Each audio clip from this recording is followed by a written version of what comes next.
What's up, everybody? How you doing out there? Thinker St. James here with you on this Sunday evening, and you know when it is Sunday night, it is Muay Thai Sundays, so we are back once again for RWS. Of course, this took place yesterday while the UFC was having that absolutely ridiculous card. RWS was also going on, so we're going to do this. If you would like to watch along with the fights that I'm going to be watching here, do it like a watch along, like an actual watch along. The link to the event is in the description of the live stream. Go get it synced up. We are at 000, so the very start of the video will be the sync point. We're going to get started here in just a few moments. Hope you had a wonderful weekend, UFC aside. TJF is here. What's up? W Yama, W TJF, always. Thank you for being here, brother. Max Fraud Holloway. I mean, we'll talk about it on Monday, man. We'll talk about it tomorrow. Of course, I have been rewatching some of the fights. It's been a bit of a chore. The whole event was a cursed event, I would say. That was about as cursed an event as you're going to get, save for, major catastrophe. But, yeah, I mean, I hard to say fraud, but it's, at least fraud on the ground, right? How can you deny that? No ground game, or at least no get-up game. That's what I had said. That's what I was saying during the watch-along. It's like, you got to get up.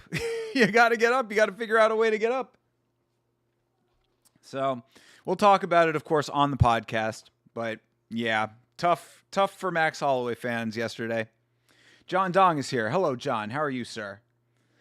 Yesterday was a true BMF fight, and the B stood for boring. Yes, I've been seeing many memes flying around online now. Boring motherfuckers fight has certainly been one of them. I've seen the tombstone. Here lies the BMF belt. Seen them all. I mixed feelings about it. The watch along, the crowd on the watch along was saying that they thought that it was a really amazing display of control from Charles, obviously a masterful ground game worker, a lot of BJJ going on. So, if you're a fan of that, then it was a dominant performance. You can't deny that, I suppose. It was certainly a dominant performance. Was it an exciting fight? That's up to you, I guess, but hard to say that. You mean Zuffa Boxing Sunday? Apparently people are watching the Zuffa Boxing. Main card is on now, so if you would prefer to be watching Zuffa Boxing, it is there for you. And, Chase is here. He said he's going to be watching some Zuffa Boxing in the future, so maybe you can go watch with Chase Parton. But for me right now, and probably in the future as well, it's going to be Muay Thai. It's definitely going to be Muay Thai over boxing. Even though apparently, from what I understand, one of the guys on the card, Bleeding Edge was saying earlier that one of the guys on the Zuffa card today is apparently a decent name in the boxing world. And it's their first title fight tonight, so good luck to that guy, I guess. That was legit one of the most boring events. There were interesting parts, but interesting in a bizarre way. You know what I mean? Like, I shouldn't even really be calling an event interesting. Like, exciting is what it should be. Dana White is in Dana White is in the business of selling holy shit moments, right? We certainly did not get those, save for maybe 3 finishes total. And of course the White House card, I see you, TJF. But yeah, the White House card certainly underwhelming as well. How people hating on White House card, but Freedom 250 is so corny. Let's see. So, Freedom 250 is in reference to the 250th anniversary of the United States, so I think that makes sense. The card itself, we'll talk about that, of course, tomorrow as well, but, there's certainly a lot that was left to be desired yesterday in total, I would say. You're blind? Well, we will bring sight to the blind today with some RWS here in just a couple minutes. Charles does entertaining grappling. IMO better than Hamzat. Definitely was trying to find submissions. At least he was early. He was early in the fight. I felt like later in the fight was when it kind of got boring. Like early, like the first 2 rounds, I thought were pretty exciting. Max was having to fight the hands a lot. You know, he was in different positions going for submissions and stuff. I thought that there was some excitement in those first 2 rounds. I'd say that after round 2, or like maybe halfway through the round 3, I was like, all right, this is getting a little much. Eye pokes and kicks to the balls. Yo, Jeremy Hall, absolutely, dude. Yeah, we will talk through all of it. Of course, I am about halfway through the fights. As I said, this is a bit of a chore. Like, this is, again, you know, I have to stress, these are the times when you know the dedication that I put into Yama, because, like, trust me, if I was just watching as a regular fan, I would not be rewatching these fights. I would not be rewatching the fights from last night if it was not for the podcast. But of course, I have to go into the podcast with the full knowledge to give you guys my 100% informed opinion, and that is what we are doing. So I'm about halfway through the card. I'll get to the top of the card coming up in a little while and go through all of those. Kaio was a banger.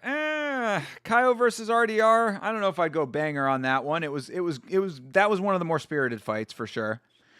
Rodriguez, yeah. I mean, RoboCop's knockout was pretty spectacular. Alberto Montes is somebody who I think has a lot of aura. That's a guy I'm going to be talking about tomorrow a lot. Yeah, the prelims in general. There were a couple of prelims that were pretty good. That one specifically, I think, stood out. Who would have thought that Rodolfo Bellato would have been one of the highlights of the card? I don't care. 326 was good. Okay, well, you know what, DJF? If you liked it, you liked it. I mean, I'm glad then, honestly. Honestly, if you liked it, then that's better than I could hope for a lot of people, which is a good deal. Lachlan is here. What up, Lachlan? Sawadika, my brethrens. Indeed. Likewise to you, sir.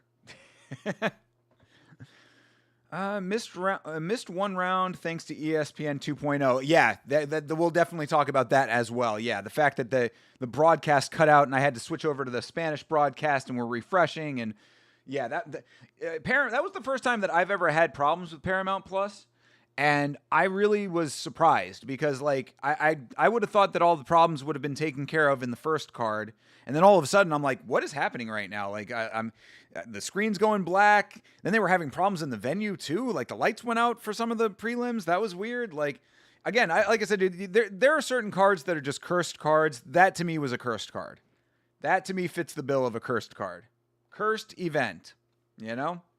Sometimes events are cursed before they happen. Other times they're cursed because of what happens. That was the latter. That was a cursed event because of the quality of the fights. Cursed event because of the quality of the White House reveal. Yeah, there's a lot. Talked to my coaches today. Definitely underestimated Cody.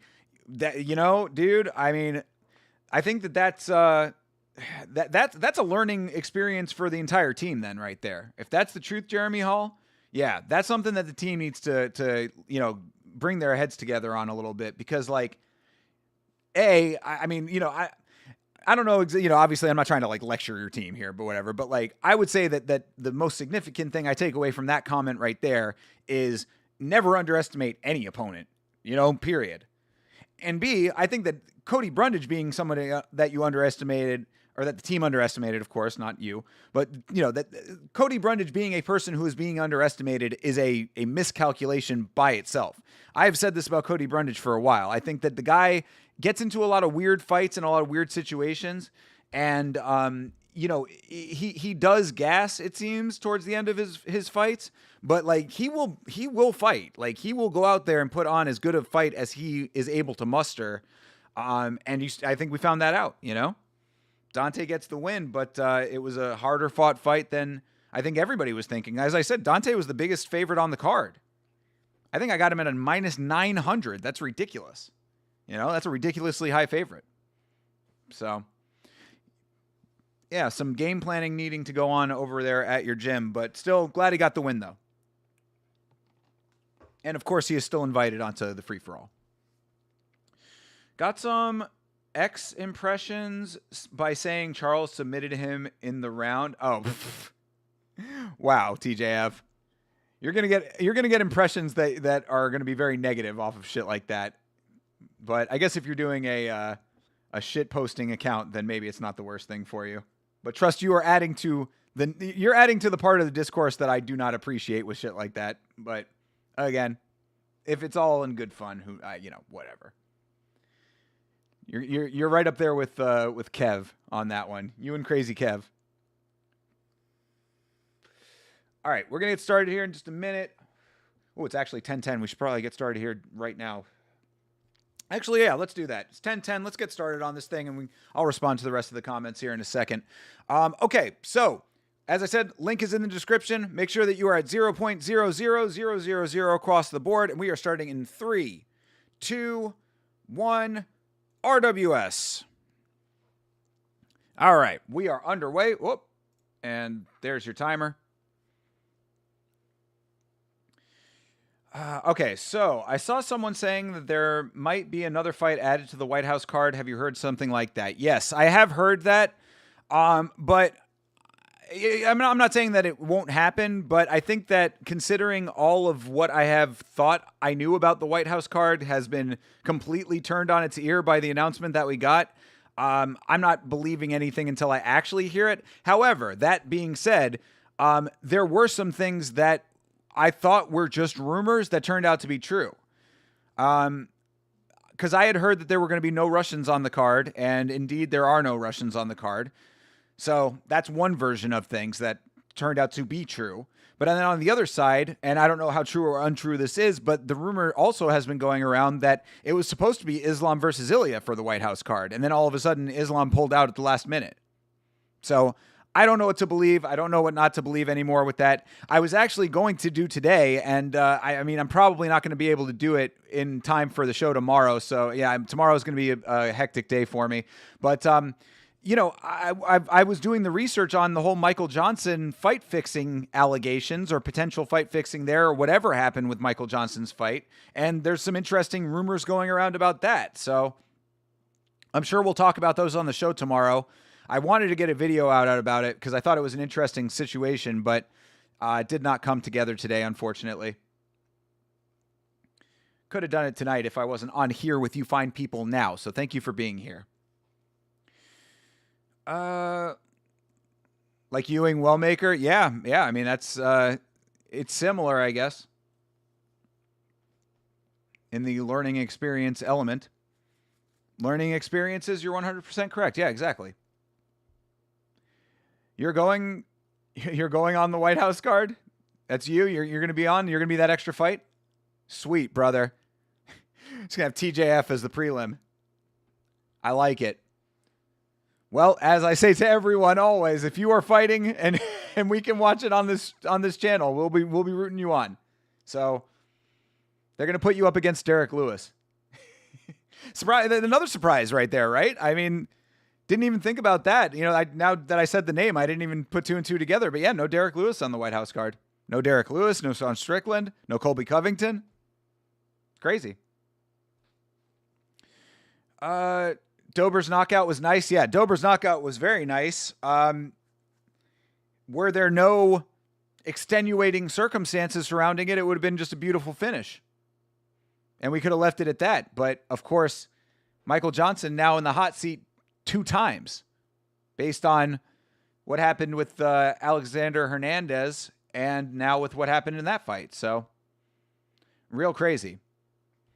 But that, of course, is for another day. Right now, we're seeing Jenny Freitas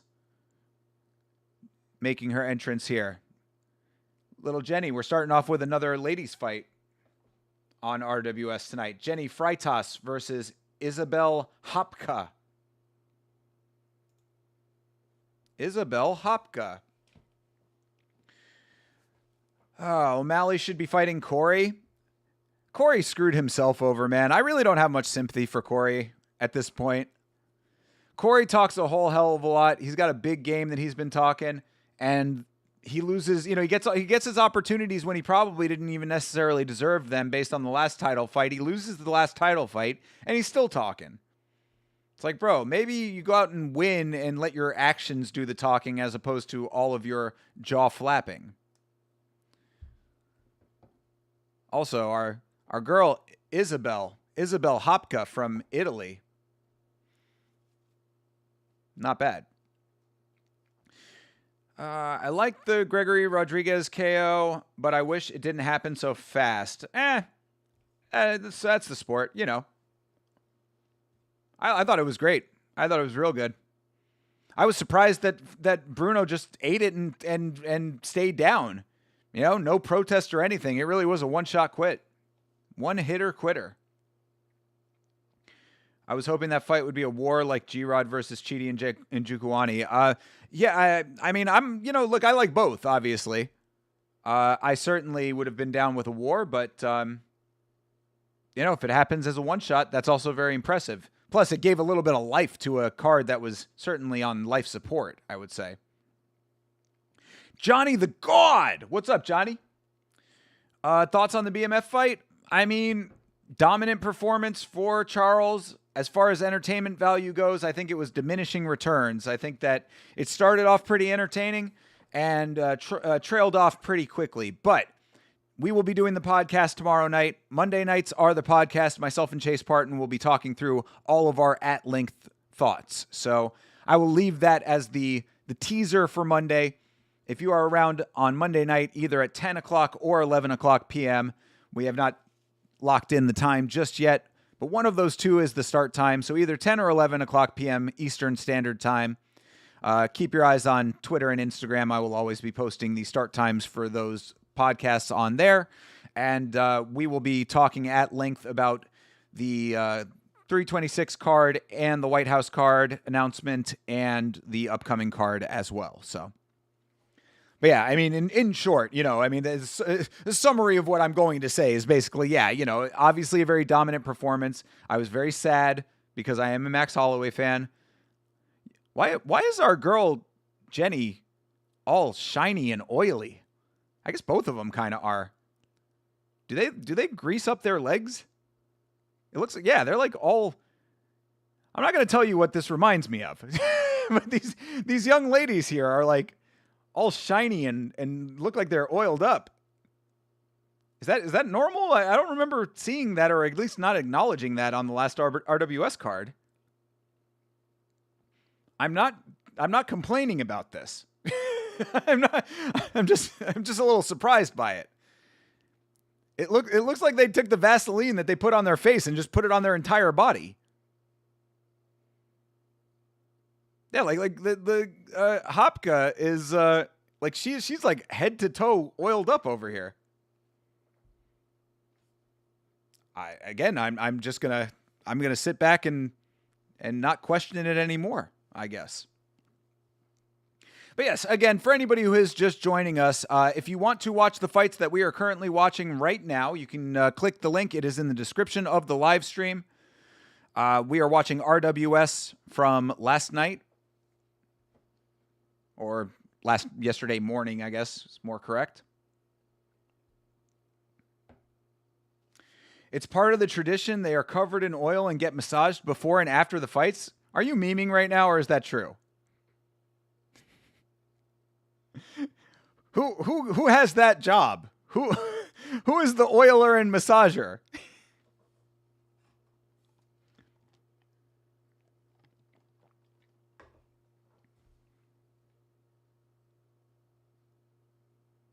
I don't remember the men being this oiled up. Maybe it's just more than they usually use. But I don't remember acknowledging it on any of the other RWS cards, but maybe it was just me not paying attention. It smells like Tiger Balm. Tiger Balm is the shit.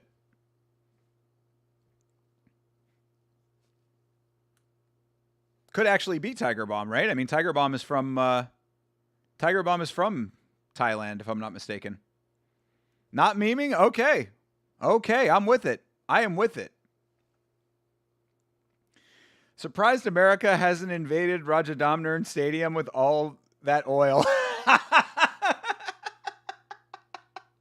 Yo. Oh, man.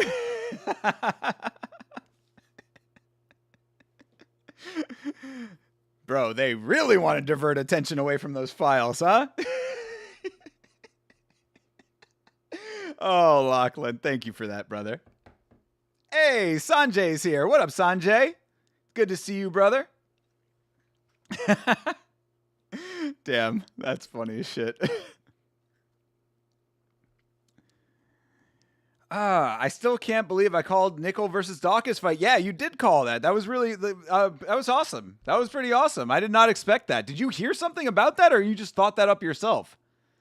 Because I know that you've always been, you're always interested in these like kind of hypothetical matchups. So is that just one that you sort of envisioned in your mind?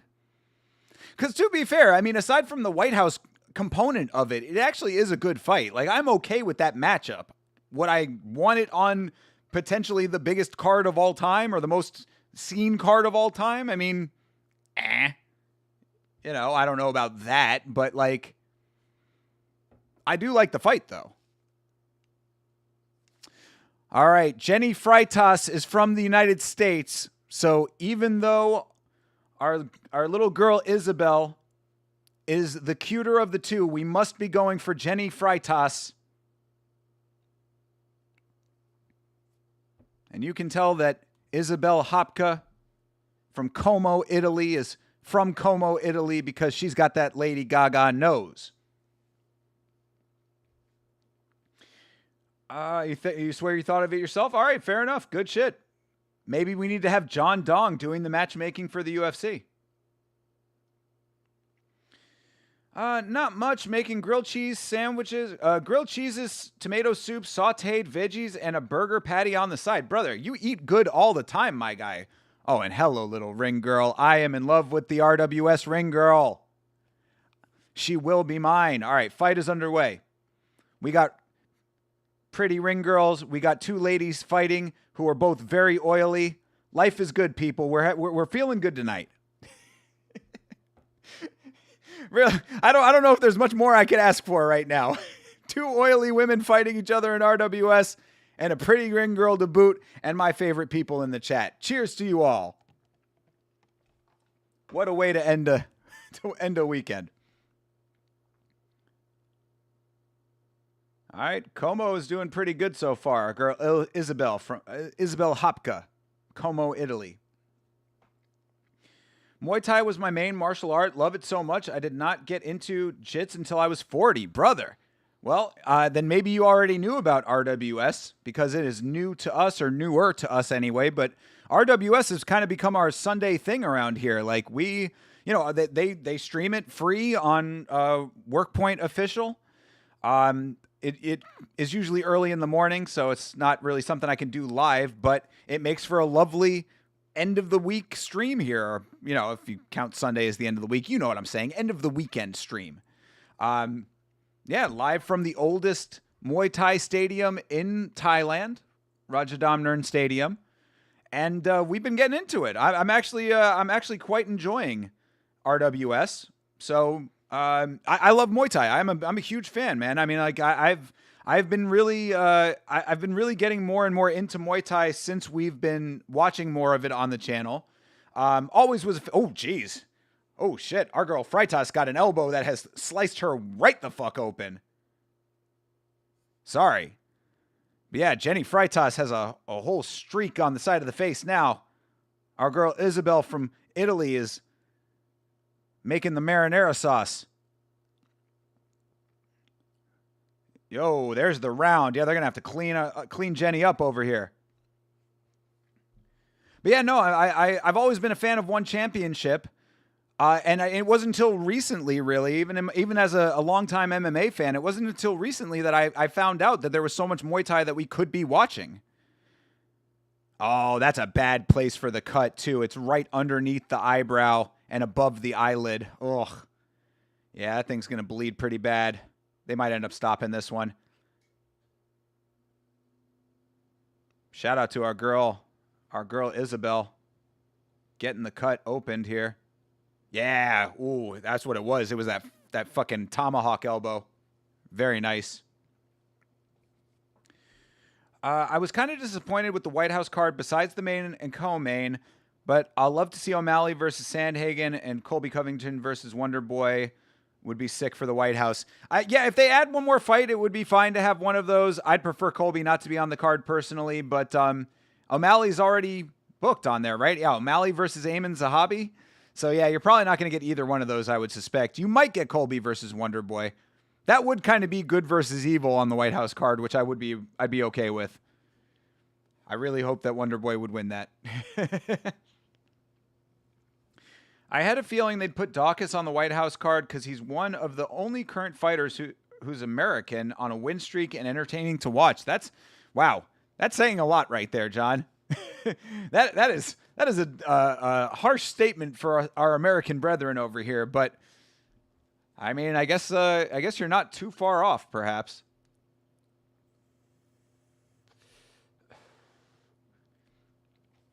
But I didn't think they'd match him with Bo already. I thought they'd make that fight later down the road when they were ranked. Yeah, I mean, I think that based on the fact that they want it to be America, America, America, it is a fight that makes sense. And like I said, I don't dislike the fight itself. Oh, yeah, they're letting this thing go on. Nice. Good shit. I guess they were able to stop the bleeding on our girl Jenny's face here. But yeah, that cut was not great. But yeah, I don't dislike the fight. I don't know if I love it for the White House. Yeah, like I said, the White House card leaves a lot to be desired, but we will talk it all through tomorrow on the show. I do not mind kickboxing, but Muay Thai is more vicious. Goddamn right it is. Muay Thai is some of the fucking most realest shit on the planet, dude. If you are a fan of stand-up fighting, if all these people who hate ground game, like, all of them should be watching Muay Thai. And honestly, on a card like last night, which I thought was... oh, what the fuck? What just went flying? Her mouthpiece? Hold on a second. Something just went flying. I think it was her mouthpiece. Yeah, it was. Our girl, Isabel, somehow got her mouthpiece sent flying. All right, they wash it out. They put it in. But yeah, everybody who complains about grappling and wrestling needs to be watching Muay Thai, for real.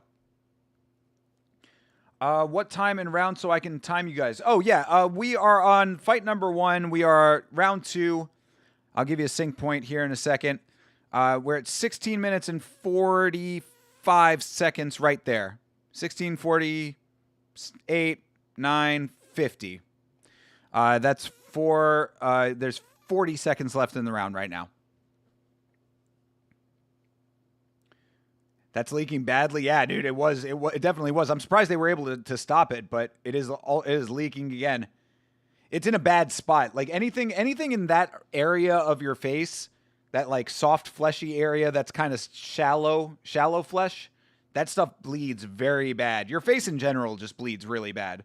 Like there are a couple places that on your face, like on the extremities of it, like the more outer rim, so to speak, that don't bleed as bad. But oh my God, she is fucked up. And it's all off that one cut too. The cut itself is not that bad. I mean, it's not that huge a cut. Actually, it's gotten a little bigger since last time. Holy shit. Yeah, now it's pretty bad. Colby versus Patty for the White House. Yeah, we can have a Brit on the White House card. We have a Frenchman. Lethway? Yeah, Lethway is definitely more brutal in general, too. But Lethway seems to still be a little bit more underground, I guess, so to speak. It's very rare that you see Lethway in an actual, like, organized promotion. But it does exist. We've watched a little bit of Lethway on the channel before. But I'd like to watch, like, an entire card of Lethway. That'd be cool. Wonderful, very kind of you. Of course, brother. Thank you for being here. Absolutely. Of course I want you to be synced up and watching along with us. That's what we do around here. Oof, yeah, it's spinning elbow. Landed on the body, but still very nice. Our girl Isabel is actually pretty goddamn good. Isabel Hopka. Isabel Hopka from Como, Italy. I don't know how RWS keeps finding pretty girls. Like, for real. Why is it that attractive women want to fight the most brutal way possible? It's great. I love it. I'm not complaining about it at all. But I mean, you see the difference in the UFC. You know what I mean? Like, And I'm not saying they're not beautiful women in the UFC. Of course, there are plenty of them. But like, I would say that there's a bigger variety of levels of attractiveness. And of course, that's all subjective. So, everybody can think what they want to think about it. But I will say that it does feel like almost all of the women that we have seen in RWS are attractive women. So I'm just like, God, how do they keep finding them? Now they can do Patty versus Max. I mean, they certainly can. I mean, yeah, you're right. You're right, Johnny. They definitely could do that. Is there a stock raise from that? I guess is my question. Max coming off of his loss, Patty coming off of his loss. Does that raise the profile of either of those fighters, I wonder?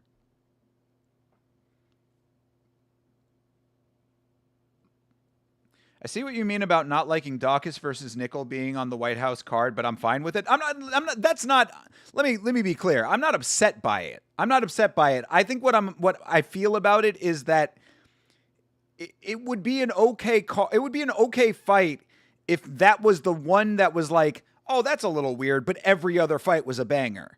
But we've got so many fights on there that are like a little bit head scratchy based on what you thought the card might have been.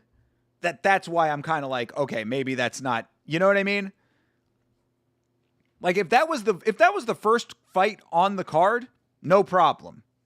Even with Kyle Dawkins being one of them. And I don't even really mind that it's Kyle Dawkins. I just think it's funny that it's Kyle Dawkins because Kyle Dawkins was 2 fights ago, not even in the UFC. You know what I'm saying? Or 3 fights ago now, I think. But either way, I mean, he got let go from the UFC and had to work his way back in. And now all of a sudden he's on the White House card. I just think it's an interesting point there.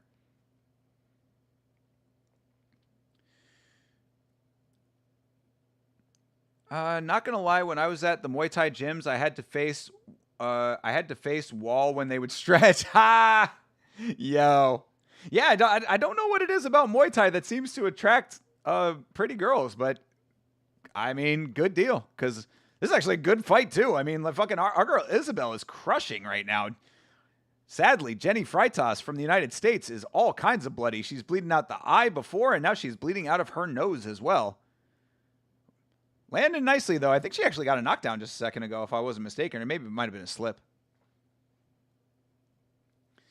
Nickel's popular in the MMA community, but hated a lot, so it's going to be interesting to see him fight a dark horse in the division. I mean, liked or popular to hate, maybe, I guess.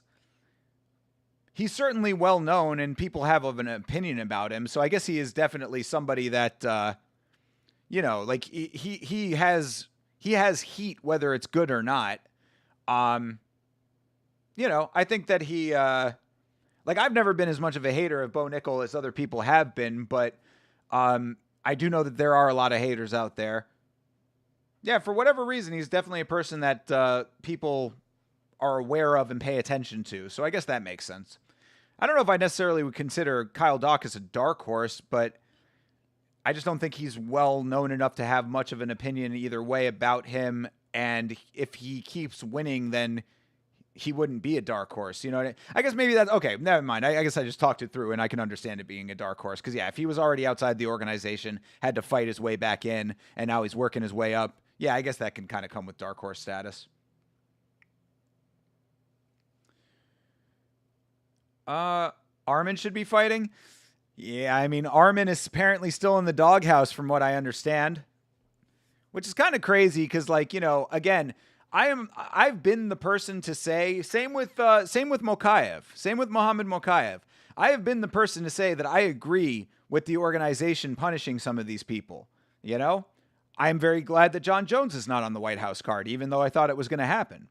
I think that there should be consequences for the way that you conduct yourself when it comes to your conduct in the organization.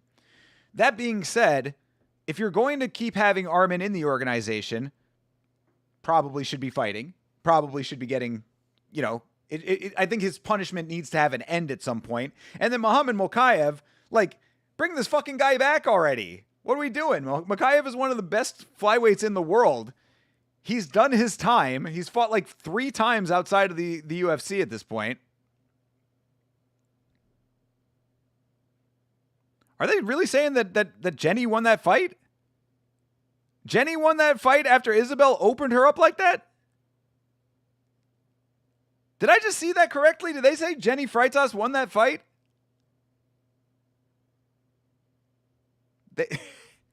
That didn't seem that way to me based on all the blood and guts I just saw. Granted, she did get a knockdown. Shit. Did we just have a robbery in RWS? Yeah, 30-27. Really? How the fuck did she 30-27 her when she fucking opened her up like that? Isabel did not have a scratch on her.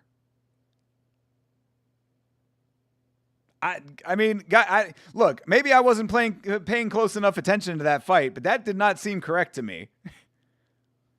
Based on the massive amount of damage. Unless did I get the people wrong? No, yeah, it was correct. Yeah, Isabel Hopka is the one from Italy, and Jenny what happened there? I think we might have had a legitimate robbery in RWS just now.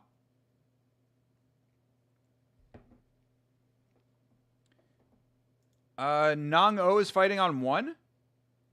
On this weekend? After he just fought on Thai Fight? God damn, Nong O just out here, bro.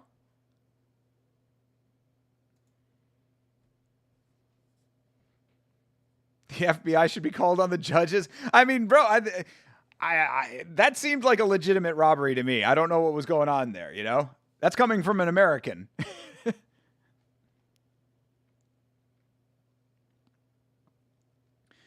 I wouldn't mind if it was Bo against Cannonier. That would have been cool. Yeah. Hell yeah. Jared Cannonier's the man. Yeah, Bo versus Jared would be a banger.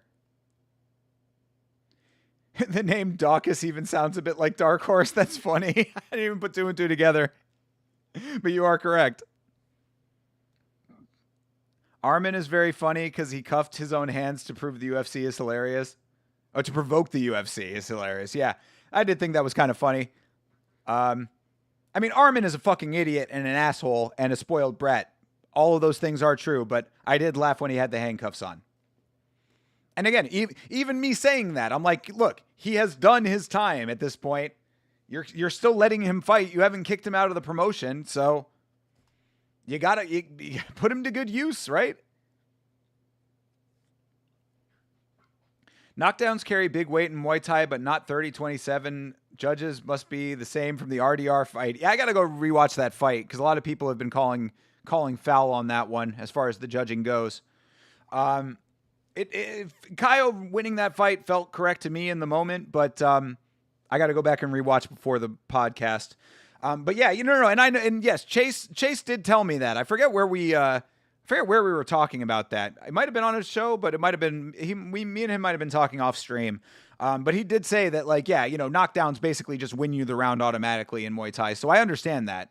And so she would have gotten that last round. Yeah, she had it been 29-28 for Isabel, that would have been correct to me. But like I'm very surprised.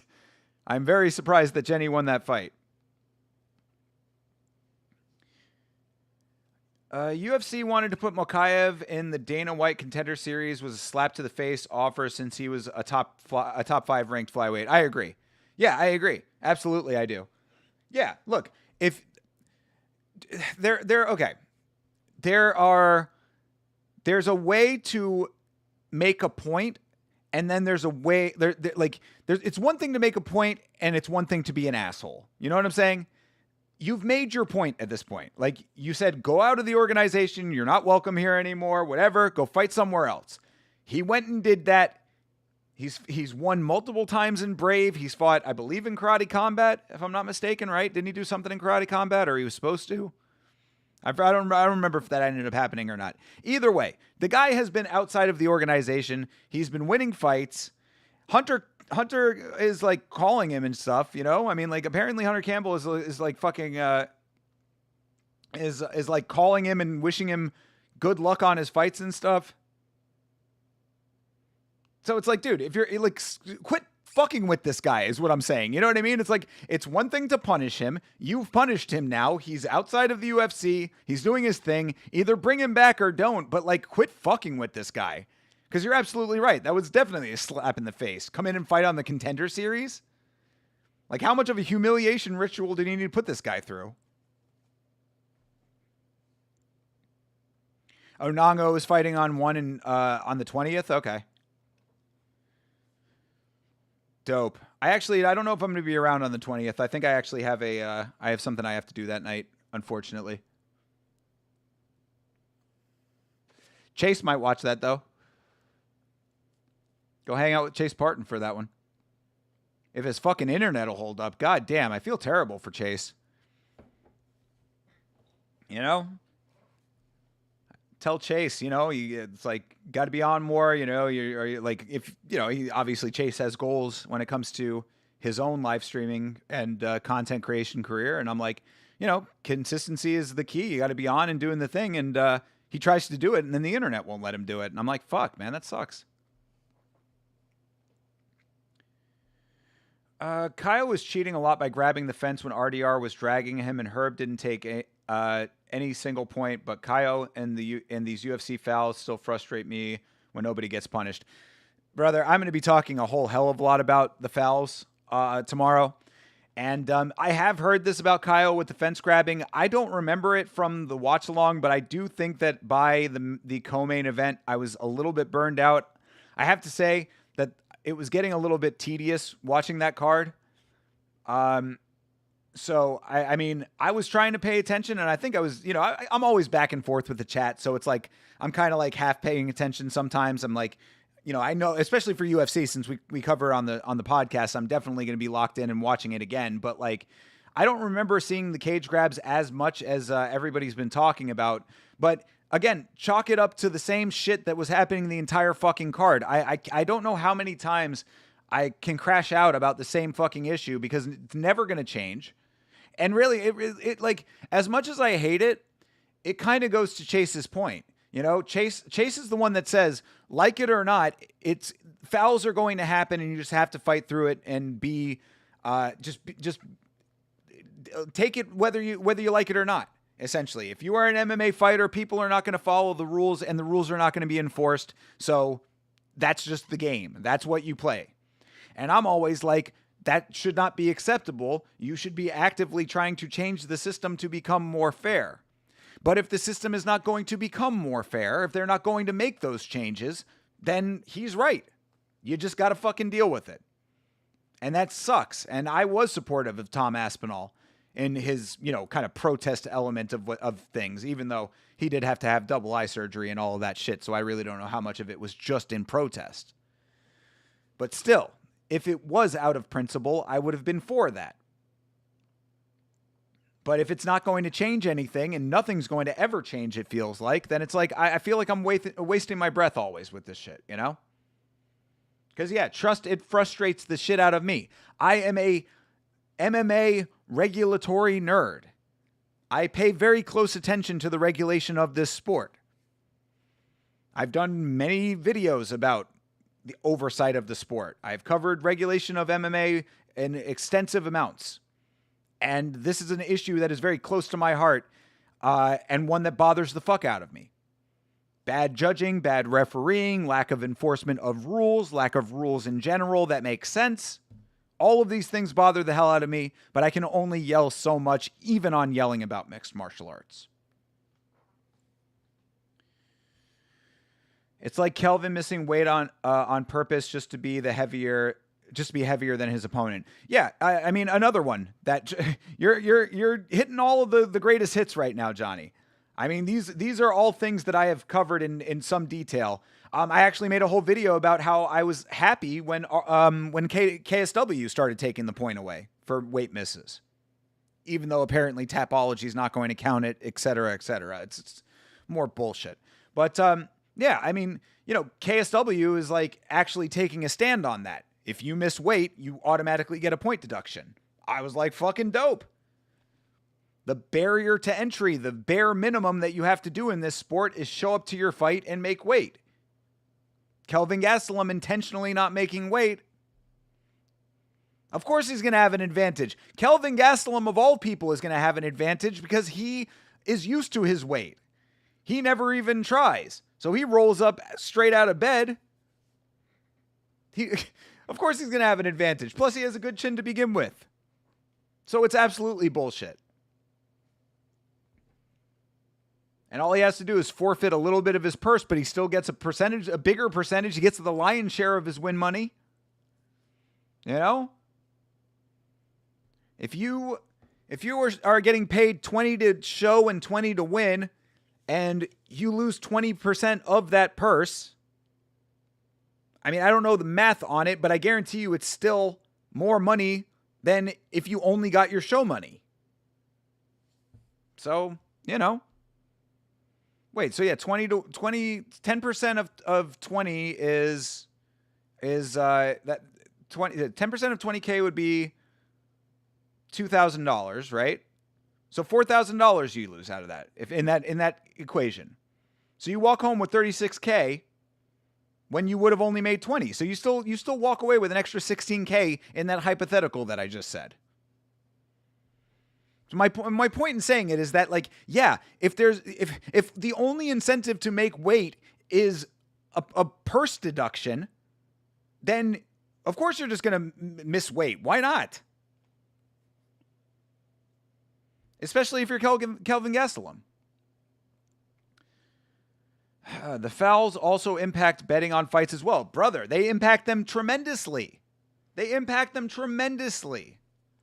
You are swaying the outcome of fights. I'm not surprised that more people don't feel like how Chase feels about this.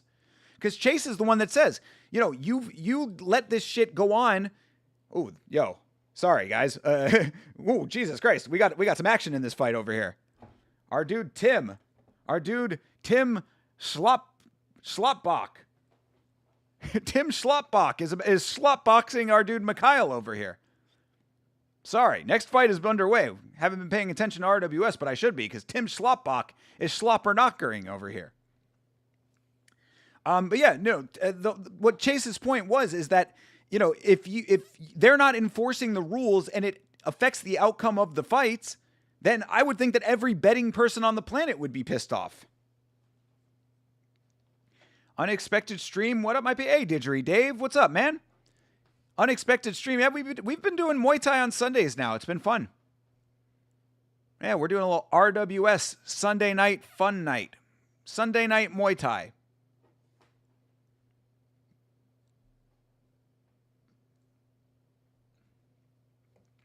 You think the fouls is the only thing that frustrates me? It's until Joe Rogan and DC commentating. Same goes for Bisbing.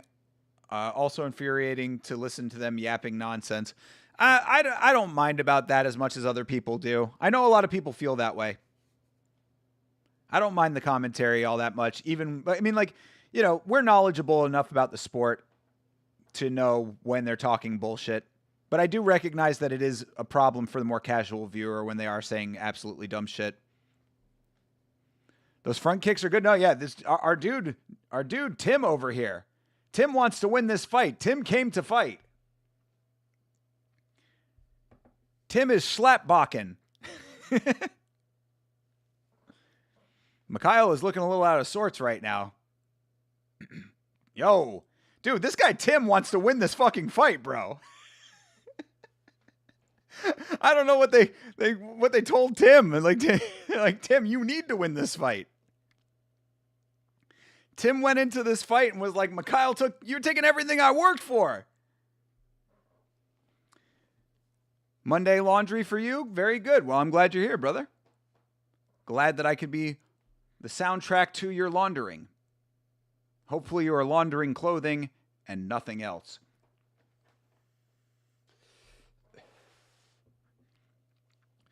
Prepping for a red curry chicken with potatoes, carrots, onions, and rice. Golly, you and Sanjay are eating good. If I didn't just have dinner, I would be really jealous. Had some very delicious Indian food tonight. Yeah, I got to tell Chase. You know, Chase is all about his, I think his vindaloo and his tikka masala. You know, Chase is getting into Indian food. Little does he know, I am a connoisseur of Indian food because my parents are big Indian food fans. So I need to tell Chase about Lamb Rogan Josh. Lamb Rogan Josh is where it's at. We were just talking about Joe Rogan. Well, this is Lamb Rogan Josh. Yeah, this dude Tim came to fuck this guy up. Golly boy, Tim is crushing. Our dude Tim Schlotbach.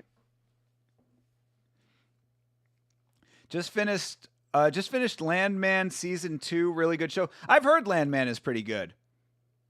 And I believe it is free with our Paramount Plus subscription, so maybe at some point I might check that out. Is that another one of those whatever that guy's name is? Oh my god, what's the guy's name? Taylor? The guy he has like 7 shows on the air. Isn't he the dude that did Yellowstone?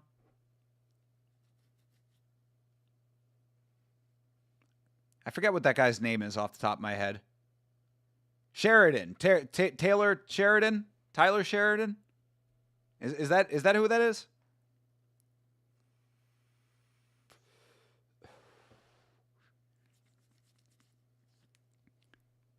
Apparently he had an affair with Kevin Costner's wife, I heard. I was like, A, crazy. B, how the hell did I hear that? Like, where did I find that out? I have no idea.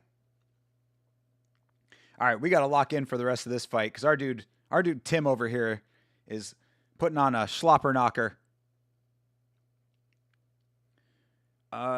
Billy Bob Thornton, Catherine Zeta-Jones, and John Hamm in season 1. That's a good cast. That's actually a really good cast. Billy Bob Thornton is an underrated actor, I think. He's actually a really legitimately good actor. I just highlighted a Billy Bob Thornton movie on my DVD tour that I did when I was talking about Pushing Tin. Pushing Tin is an underrated movie, I think. Because I said, I was like, I have a soft spot for this movie, and I was saying it's just okay. I was like, Pushing Tin is actually a better movie than I made it sound on that DVD tour. Pushing Tin is actually a good movie. I like that movie. Billy Bob is in it. That's where he met. What's her name? Angelina Jolie, who is also in that movie. There will be a death in this round, bro. I'm telling you, our dude Tim did not come to fuck around, bro. This dude Tim is like, he is really wanting to win this fight. I mean, like, I love it. The only reason I'm even highlighting it this much is because we see good fights in RWS, but we don't really see this level of intensity in the fights. Tim is here to fucking kill this guy. Like, Tim really, really wants to win this fight. Which, I mean, good. Like, that's what you should be here to do. But, like, I really feel like a lot of the times in RWS, there's not this level of, like, go out and actually, like, annihilate your opponent. Now, Mikhail landed a good kick. Love Billy Bob. Great show. Lots of laughs and tears. Oh, it's got comedy in it, too? That's cool. Nice elbow from Tim.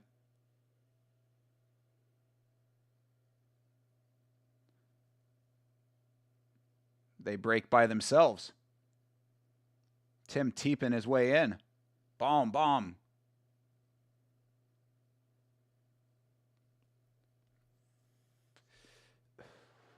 He's channeling his inner Tongpo. Let's go.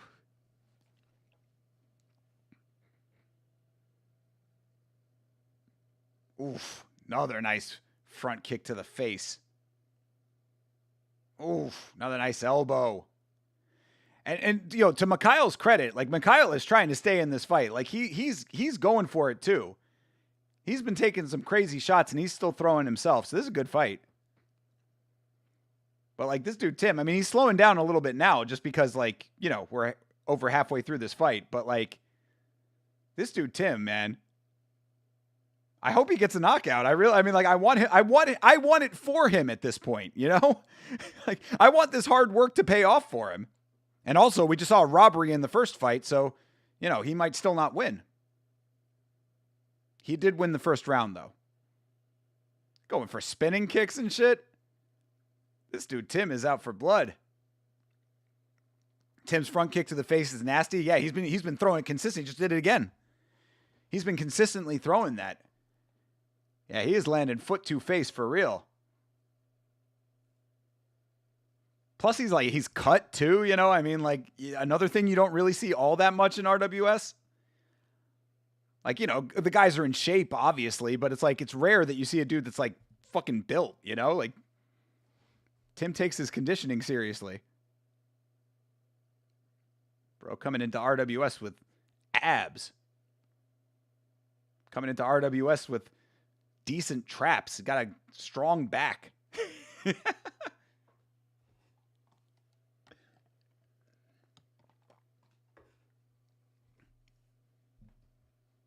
Yeah, dude. Jeez, these highlights, bro. Nice inside body kick there. Right under the arm. Tim's more the Japanese kickboxing style than Muay Thai. I mean, fair enough. Still fighting Muay Thai, though. Still kicking ass regardless of how you define it. Maybe we should watch some Japanese kickboxing sometime. Find me a promotion.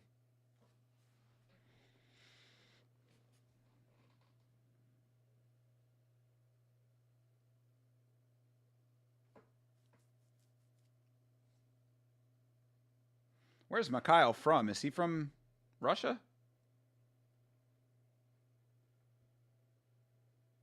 Oh, it doesn't say on here. I missed it on the tail of the tape. Oh, K1? There you go.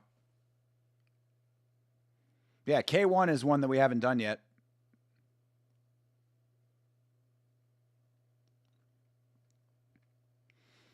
Yeah, I'm looking forward to the next Glory card, by the way.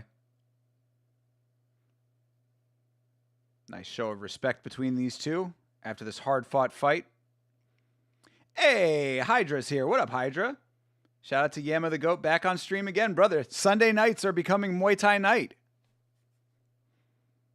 I just love RWS, bro. If they're putting RWS out for free and we can all watch it together on YouTube, then we're watching RWS.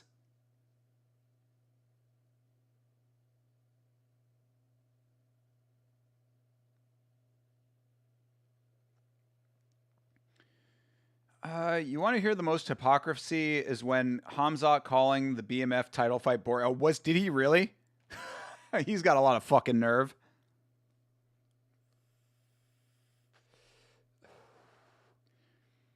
I don't even know why he would.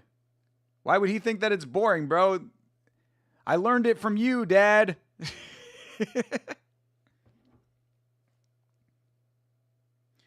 That's another tournament style event for Glory. Oh, the next Glory event is another tournament. That's cool. I enjoyed the heavyweight tournament. Of course, shout out to the GOAT, Milos Svetichenin. What's the status of our Bam Bam bet? Yeah, I guess you did win that, didn't you? Shit, dude. All right, we'll work that out when the merch drops, Dave. Just remind me. But you did win the bet fair and square, so I will. I'll make that happen for you.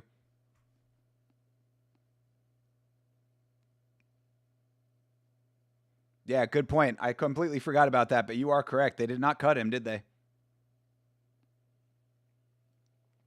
Tim for the clean sweep. Yeah, I mean, the only thing that could stop Tim from winning this fight at this point is a knockout or him just completely gassing to the point of being knocked out. Jeez, another front kick to the face, bro. This dude, Tim. Plus, Tim is built like perfectly for Muay Thai. He's tall. He's got long legs.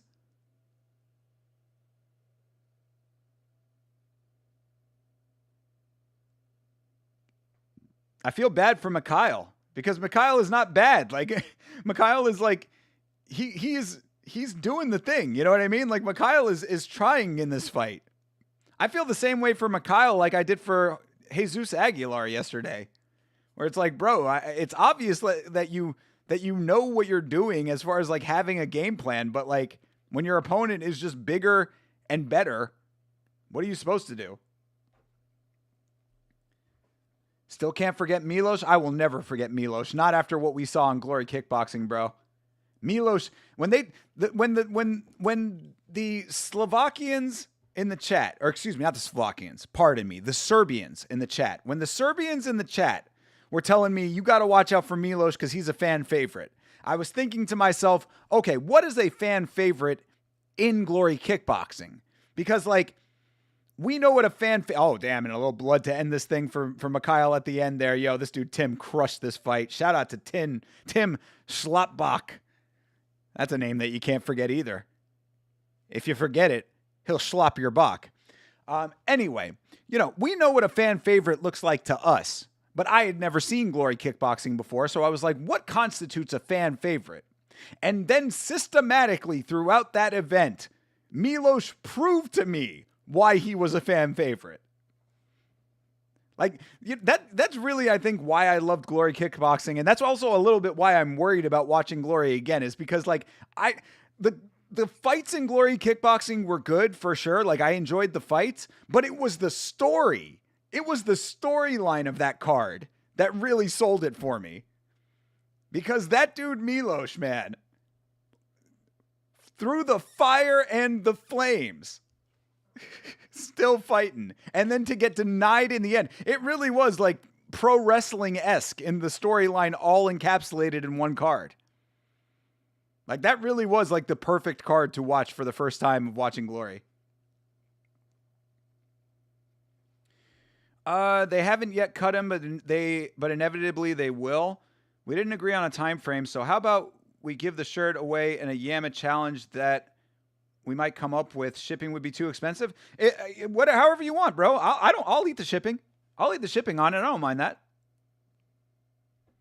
But if you prefer that, that's up to you. But no, I mean, like, however you want to do it, however you would prefer. But if you want, I mean, like, if you want the shirt, brother, yeah, you can have the shirt. I will make that shirt happen, and I will pay for the shipping. I'll pay for the shirt too. I do not mind. Because you did win fair and square. How about this? I'll tell you this. If okay, I'll meet you halfway on it. How about this? If he gets booked again, then you win. If he gets cut before or leaves the promotion before another fight in the UFC, then I win. You feel me? Because like you said, the time frame, because I thought I was saying that he was going to get cut after that fight. That did not happen. But, like, he could still get cut, I guess. So I think that it would make sense to, like, have it as, like, if he gets booked one more time, then you definitely won. But if he does not get booked for whichever reason, there you go. All right, I like it. Good. Digital handshake. But yeah, don't worry about the shipping or any of that stuff, bro. I will cover all of that. I still can't believe UFC managed to fumble Rico Verhoeven by offering peanuts to fight against Derek Lewis in that brink of death division. Brother, Johnny, I don't know if you saw the video section of this channel that you are on currently called Yelling About Mixed Martial Arts, youtube.com/@YamaShow. But in the video section, I posted a clip from a previous stream that was talking all about Rico Verhoeven and how much I think that it is absolute bullshit that they tried to come with an offer that was so fucking ridiculous for a guy who is that big of a star in that promotion, only for him to go to boxing and get the bag against Alexander Usyk, which is something I am so happy about.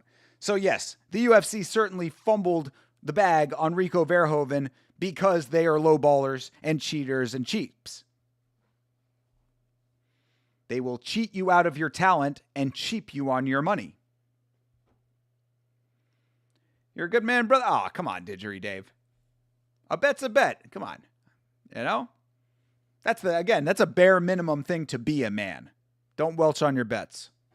That's why when Beeb was saying that he was betting people at his job and they weren't paying up on their bets, I was like, oh man, I don't like that. I do not like that. I do not appreciate that. Because I put the same amount of risk into it as you did. You know what I mean? Unless you come from WWE, yo, Sanjay, brother. It is funny how that works, isn't it? It's funny how that works, isn't it? If you come in with a whole bunch of heat, the only thing that Rico didn't have going for him was an American fan base. Damn. Good call, though, Sanjay. Hey, CTE is here. What up, CTE? How you doing, homeboy? Hope you are well this evening. They gave CM Punk a ton of money with no experience. Yes, I knew exactly what you were talking about, brother, and I agree. Absolutely ridiculous.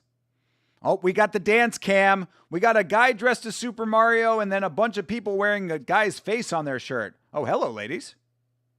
Oh, all right. Quite the show going on the dance cam right now. It is always amazing to me how many, non-outwardly seeming Thai people are at these events. Every time that they do a crowd cam at Rajadamnern Stadium, it is like a whole bunch of Westerners. All right, we got the dance cam on a very lovely looking lady who did not know she was on camera. These guys know they're on camera. Oh, nipple rub. Nipple rub. Bro is rubbing the nipple. Ah, hello, they're dancing. Look at that happy couple. Oh, they look sweet. Sorry, anytime I see a nipple rub, it has to be acknowledged.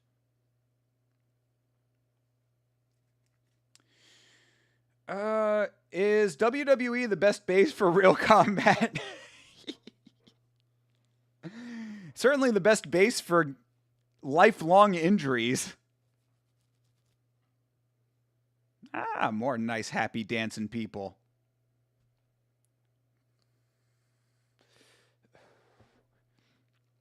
UFC loves pushing random fighters from small countries unless it's a European one. Then no push, no promo. It's weird compared to the like Jose Medina and that area. Pushing? I don't think that they necessarily like pushing them necessarily. I think that more of what it is that those people from those countries will accept their low ball offers. To be perfectly honest, and I mean, I'm not trying to be like, it's not a slight to those countries. I'm just saying, I think a lot of people from the different regions of the world are just willing to accept different deals, and Rico wasn't. Spending the night with the girlfriend, but wanted to participate in the chat still. Oh, well, I appreciate that. Shout out to you and shout out to Mrs. CTE. Hope you are both doing well. Did you hear the news? One of the fallen White House fights might have been Islam Makhachev ducking Topuria once again. Yes, I did hear that news. I did. We were talking about that earlier. I don't know. It's very hard to know what's true or what's not true. But what I did say was that there was a rumor going around earlier that there would be no Russians on the card, and that turned out to be true. If Islam was supposed to be on the card, then it would not have been true. So thus, I do not know what to believe or not believe. But it would fuck if it was supposed to be Ilya versus Islam, and that fell through. Because obviously that's the fight that everybody wants. That is the biggest fight possible right now. Period. End of story. That is the super fight that could be made right now. And the fact that we're not getting it still really fucking blows.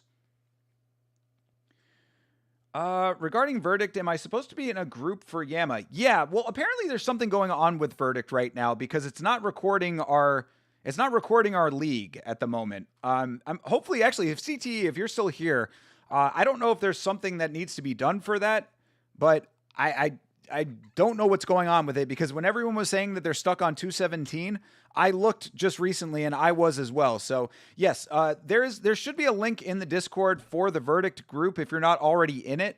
But for some reason, Verdict is having some weird problems right now and we need to figure that out. But I don't know what to do about it. So maybe we'll have to submit a customer service ticket or something.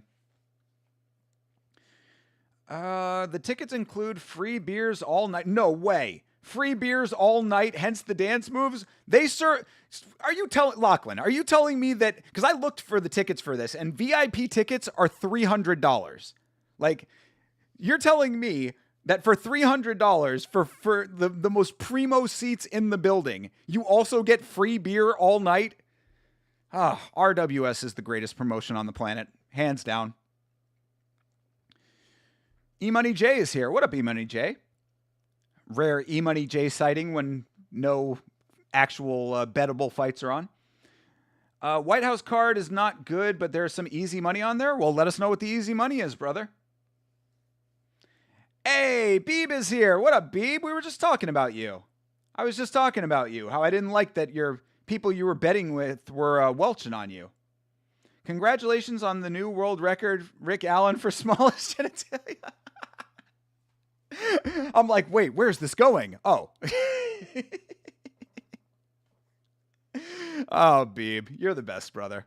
Much love to you, Beeb. Still haven't gotten an email from you. Shout out to CP. Yes, shout out to CP always. My verdict was bugged out. Thank God I was shit this week. Yo, same, Hydra. Good Lord. I'm going to be... I took such a big bath this week that I don't even want to talk about it tomorrow on the show. I mean, Chase did not do much better than me, but he still did much better than me because of how bad I did.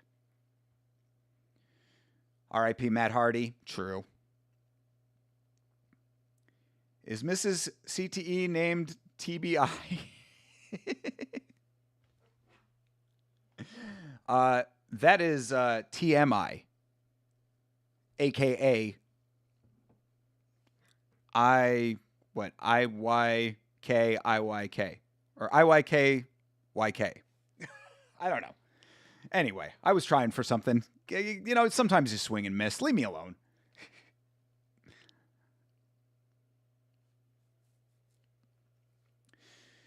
Let Ilya win the belt outright, then have champ versus champ. Ilya, yeah, I mean, I guess he does need to win the belt at that weight, doesn't he? Huh. Sure, I guess, but it's not... Belts, look, Jeremy, when it comes to that fight specifically, when it comes to Ilya versus Islam, belts don't matter, in my opinion.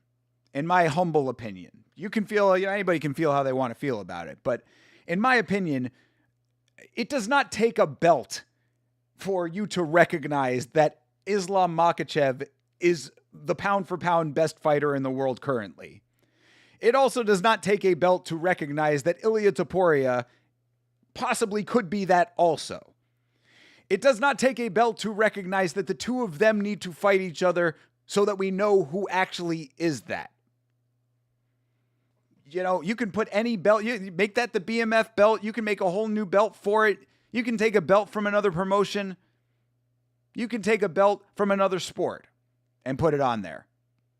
It won't matter to me because those two guys transcend belts right now, in my opinion. I unfortunately don't have any settings to change the event, but I might have to start a new league, which would suck. Yeah, that would definitely suck if that was the case.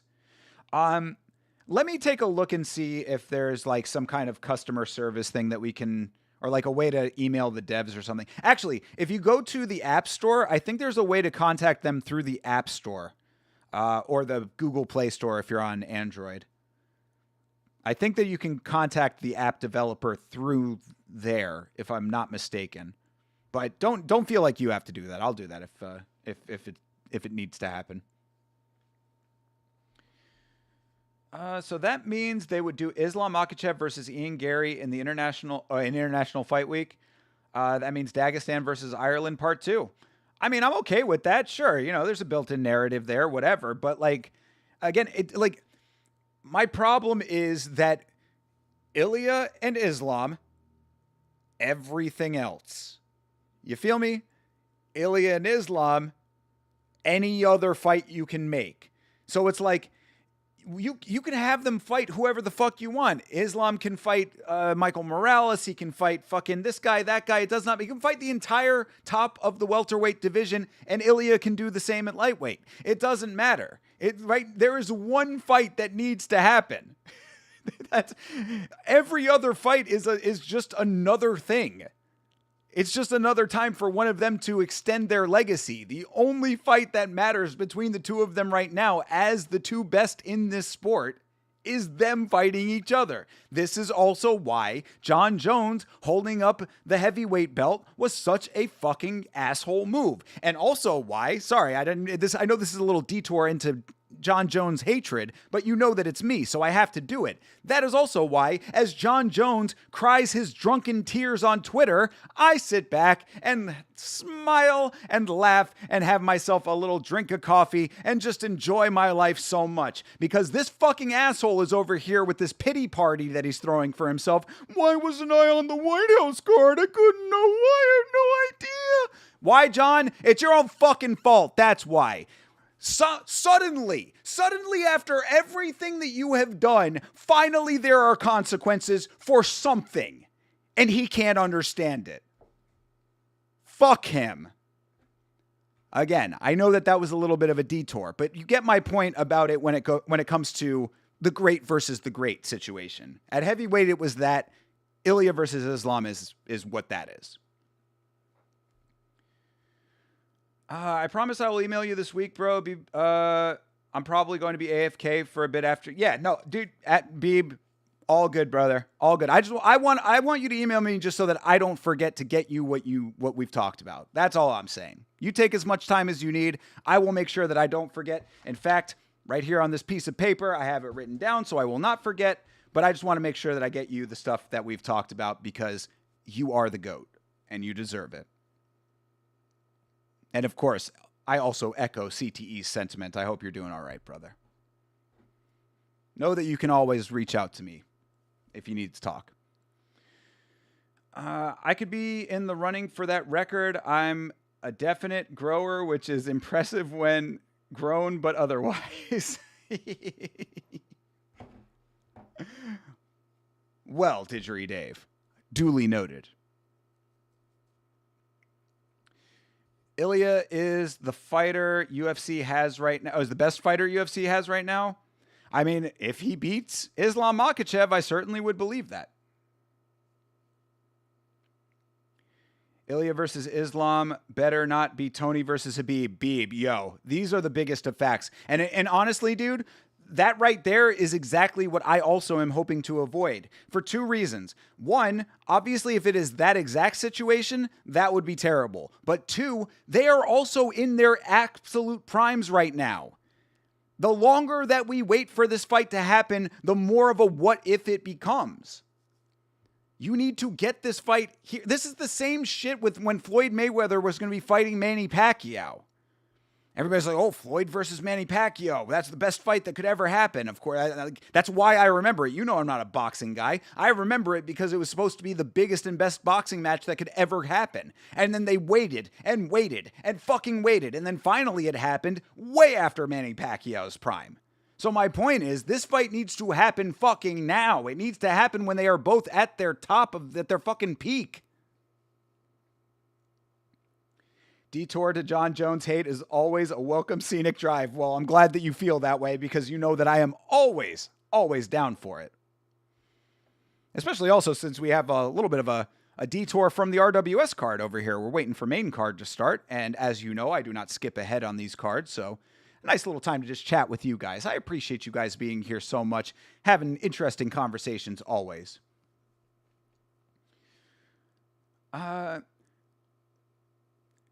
This is what I got. This is what I got. I hate you, Jon Jones, after Dana White ignoring Jon Jones' requests. I'm telling you, man. Jon Jones made his bed. He is lying in it and wondering why he's there. There might be no person on planet Earth when it comes to sports that I have less sympathy for than Jon Jones.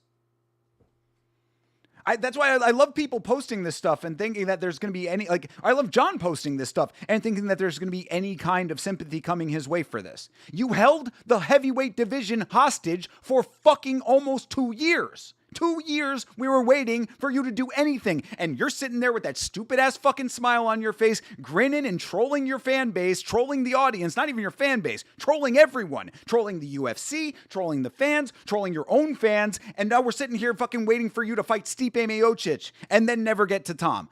You did this to yourself. Everything that John's sitting here wondering why he's not on the White House card. In fact, this is one of the rare times I will give Dana White a fucking major kudos. I will give him the biggest attaboy of all time, considering that I didn't think he had it in him. I didn't think he had it in him to not give in to Jon Jones. Finally, he did not do that. Finally, he let Jon Jones fucking lie in the bed that he made. And for that, I am grateful.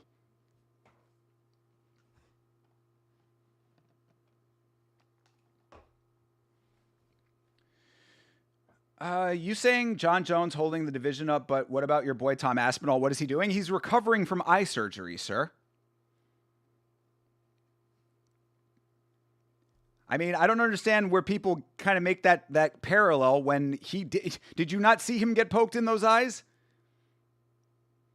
I mean, you can think that he's faking, and that's up to you, but he literally had eye surgery, so there's no faking that.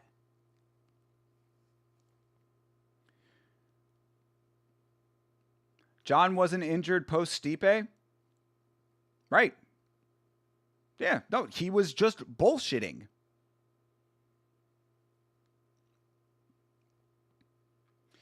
Tom too busy getting back to the hospital to get a bunch of optional needles in his eyes for fun. Right? That's what I'm talking about. Exactly. Intermissions are always welcome. Good to go to the bathroom to get snacks. Brother, Sanjay, based on how much you talk about snacks and food, brother, you must be eating good in the neighborhood, my man. I appreciate that you keep your food on top of mind. This is somebody who knows quality delicacies. Knows ball when it comes to good eats. Brother's making himself grilled cheese sandwiches and tomato soup. The dude is going classic tonight. Hell yeah. In the end, John trolled himself. Fuck yeah, dude. Ever thus to deadbeats, Lebowski. Jon Jones was never my friend. Big facts. Big facts. No, I've been a Jon Jones hater for a very long time. Very long time. Because you got to realize, too, when I was first getting into the sport, it would have been around the time where John... Oh, gosh. It would have been, I believe, John versus DC 1, I want to say. Like, their first fight. Would have been around that time. So I've been there for all of the Jon Jones bullshit, you know? Or at least most of it. I'm sure that there was still some before my time, but even that, you know, I was aware of it. You're on fire today, brother. This is why I come to Yama. It's what I expect. No less. I appreciate it, Didgeridoo Dave. I mean, again, you know, these are the things that I'm passionate about, and hatred of Jon Jones is certainly one of those things. That's sadly a legitimate fact. It really, like I said, you know, it's not even just the hatred of Jon Jones, which is certainly there, but it is a wonderful feeling to see him finally, for the first time, this really, if you really take one step back from it and think about it in like, oh, hey, this dude's from Orlando, by the way. Hey, sorry, I just noticed that Ardashir Safi, we are certainly going for this guy. He's fighting out of Orlando. Central Florida, all the way to Thailand. Let's fucking go. But anyway, if you take a step back and think about the Jon Jones situation, this is the first time he has ever really, truly faced legitimate consequences for his actions. Think about that. No jail time ever. Kicked out of his gym, then welcomed right back into his gym. Kicked out of the promotion and welcomed right back into the promotion. Stripped of his title. He gets his title back. Goes up to heavyweight. Gets gifted a fight with Cyril Gane, basically. You can, whatever, you know, you can feel that maybe it wasn't that, but you know what I'm trying to say here. John, I said it in an early Yama episode. There are never consequences for Jon Jones. Finally, after all this time, after fucking forever at long last, good sir, John has some semblance of a consequence for his actions. And for that, again, I am very grateful.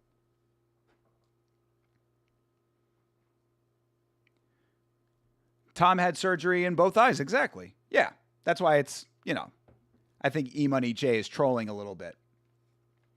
You cooked pro for 20 years? What? You were a professional cook? Or a chef? I guess that's also called. Did you work in any Michelin star restaurants? Ardashir Safi is fighting Ben Free. Ben Free. All right, we are definitely going for Safi over here, though. Ardashir is the man, fighting out of O-Town. Anarchy MMA profile picture always cracks me up because it's just John Jones with anime filter. That's funny. When'd you find this show? Oh, Sanjay came in on Ryzen. Yeah, dude. Ryzen. We got a bunch of new people in off of Ryzen, which was really great. I'm so happy that that's the case.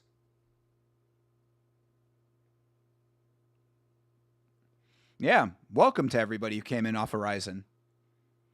Hell yeah, Marie Rumet is on. You can get a Thai privilege credit card that's fucking RWS themed. How dope is that? You can get Marie Rumet on your credit card. Friends of Muay Thai, Friends of Thailand card. Bro, I love it. Shout out to Marie Rumet, by the way, our Estonian queen. Yeah, we're going to start knowing the fighters in this promotion at some point if we keep watching this much. Yeah, that was really great. I'm so glad that you stuck around, Sanjay. John Jones' retirement, thought his name would be relevant until everyone moved on immediately. I mean, yeah, like, you know, and you're right. He was the one saying, oh, bro, I don't even roll out of bed for less than $30,000. I'm having too much fun. I get paid to show up at parties. I get paid to endorse supplements. I get paid to do blah, blah, blah, blah, blah, blah, blah. Yeah, well, okay, you know, that suddenly fades a little bit when you just think that the world is going to continue to revolve around you forever. I have never been more satisfied with anything. And again, you know, I'm glad I'm getting this out now so that I don't go into this whole spiel on the podcast again. But like, I certainly do feel this way. I am extremely happy about how that part worked out because I was very certain. Not very certain. I was like 40. I think I said 40% certain that John Jones would be on the White House card. The one that's really more surprising to me is Connor not being on the card, but I digress. I worked at a Michelin mentioned restaurant, but not a Michelin star. Oh, a Michelin mentioned restaurant. So it's like just in the book, but it didn't have a star on it. Interesting. That's awesome, though, Sanjay. You got an interesting life, my man. Sanjay, a dude who's done Muay Thai. He does grappling as well. He's a chef in a Michelin mentioned restaurant. He's got a tattoo of fucking Wile E. Coyote smoking a cigarette. This is a man who's seen some shit. This is a man who's lived. I appreciate it. You want to be a friend of Muay Thai in Thailand? I feel you, brother. When can we get our Thai privilege cards? Telling you. We got to get Yama to the moon, brother. Dude, if we get the stream, we get the channel to where we want it to be eventually, bro, I will get the Thai privilege card. That would be the shit. Just go over to Thailand, whatever the fuck I want. Sorry, bro, I can't this weekend. Going over to Thailand. I'm just going to be streaming from Thailand this weekend. Nothing major.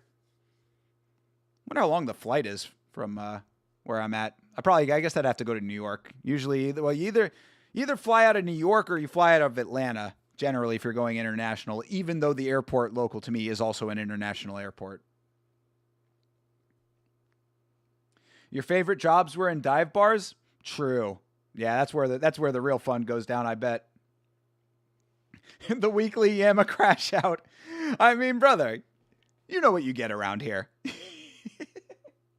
You know what we do around here.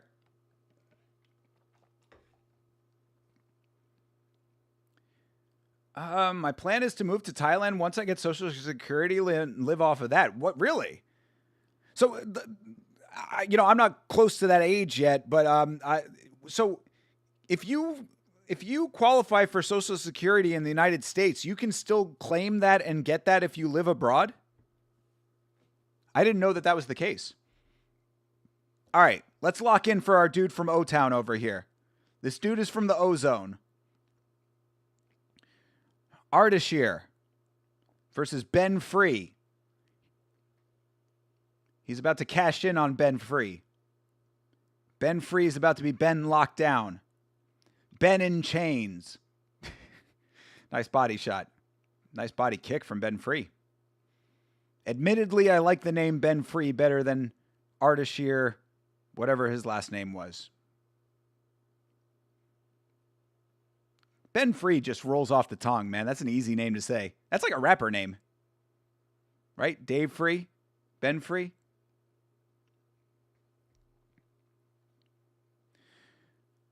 Ooh, there you go. Nice straight for Ardashir. Another nice kick. Nice teep. No Connor, no Nunes versus Harrison, and no Jones at the White House. Poly market bettors must have been in shambles, yo. Yeah, predictive markets going wild.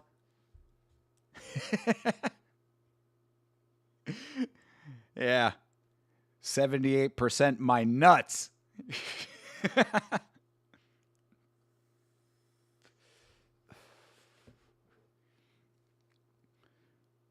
I think we just got spoiled by our dude Tim last fight, though.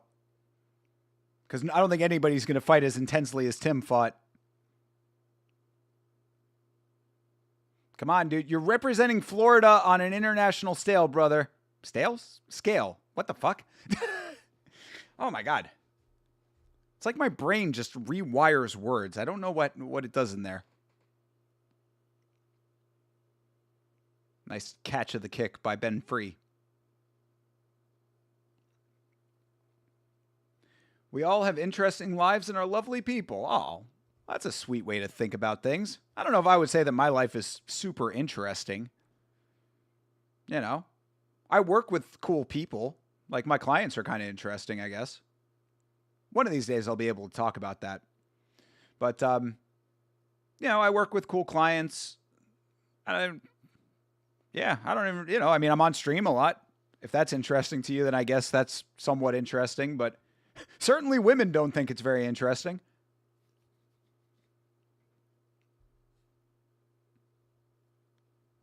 Oh, whoa, what happened? Uh-oh. Oh, no. What happened to our guy? Our dude Ardashir was like limping for a second there. That was weird. I thought he hurt his foot or something. He also does have one foot wrapped, by the way. Body shot for Ardashir. He's backing him down, bro. You should swing. Throw. Oh, little slip. All right. That was all right. Interesting to see what the judges say about that round. I think Ardashir was the more aggressive fighter. I would give him the round, but closer than I thought it might have been. No more white privilege. We all have Thai privilege now. Brother, all it takes is 900 baht. 900,000 baht, excuse me. A little significant difference there, but yeah, 900,000 baht will do it. How much is 900,000 baht? Let's see, 900,000 baht.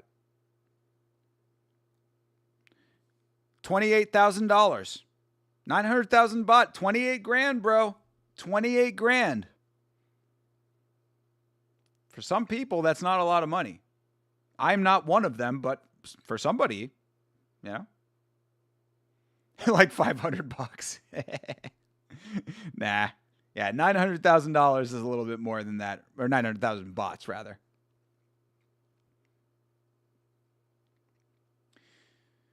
I think they're saving Conor McGregor for like a July card, International Fight Week or something, because they never put Conor in these huge events.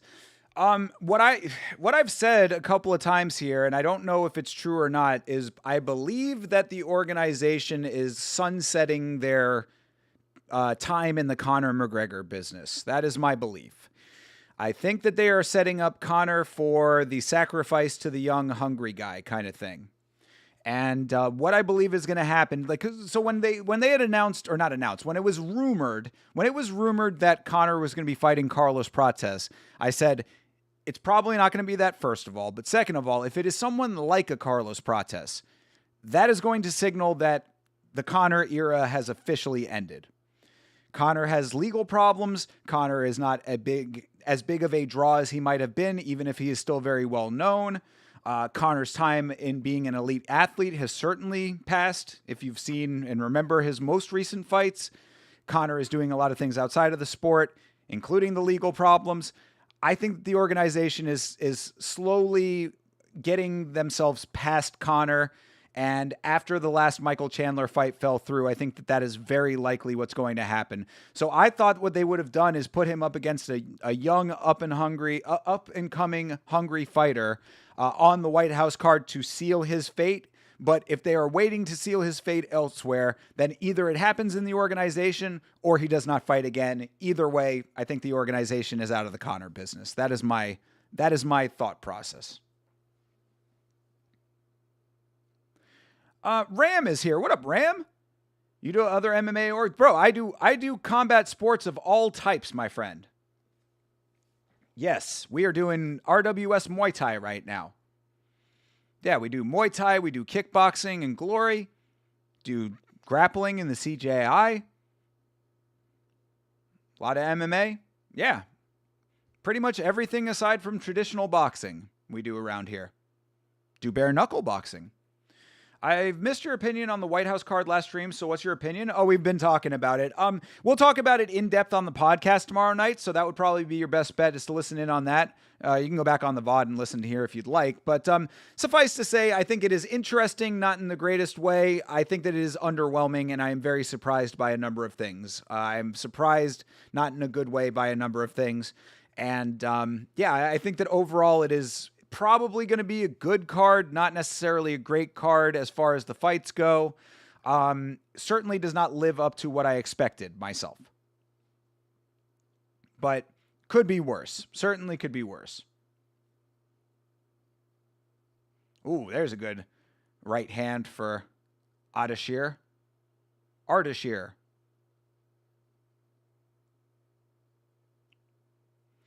Conor versus Nate 3 or Conor versus Nick. Those are the only fights that make sense, and everyone rides off into the sunset to end the era.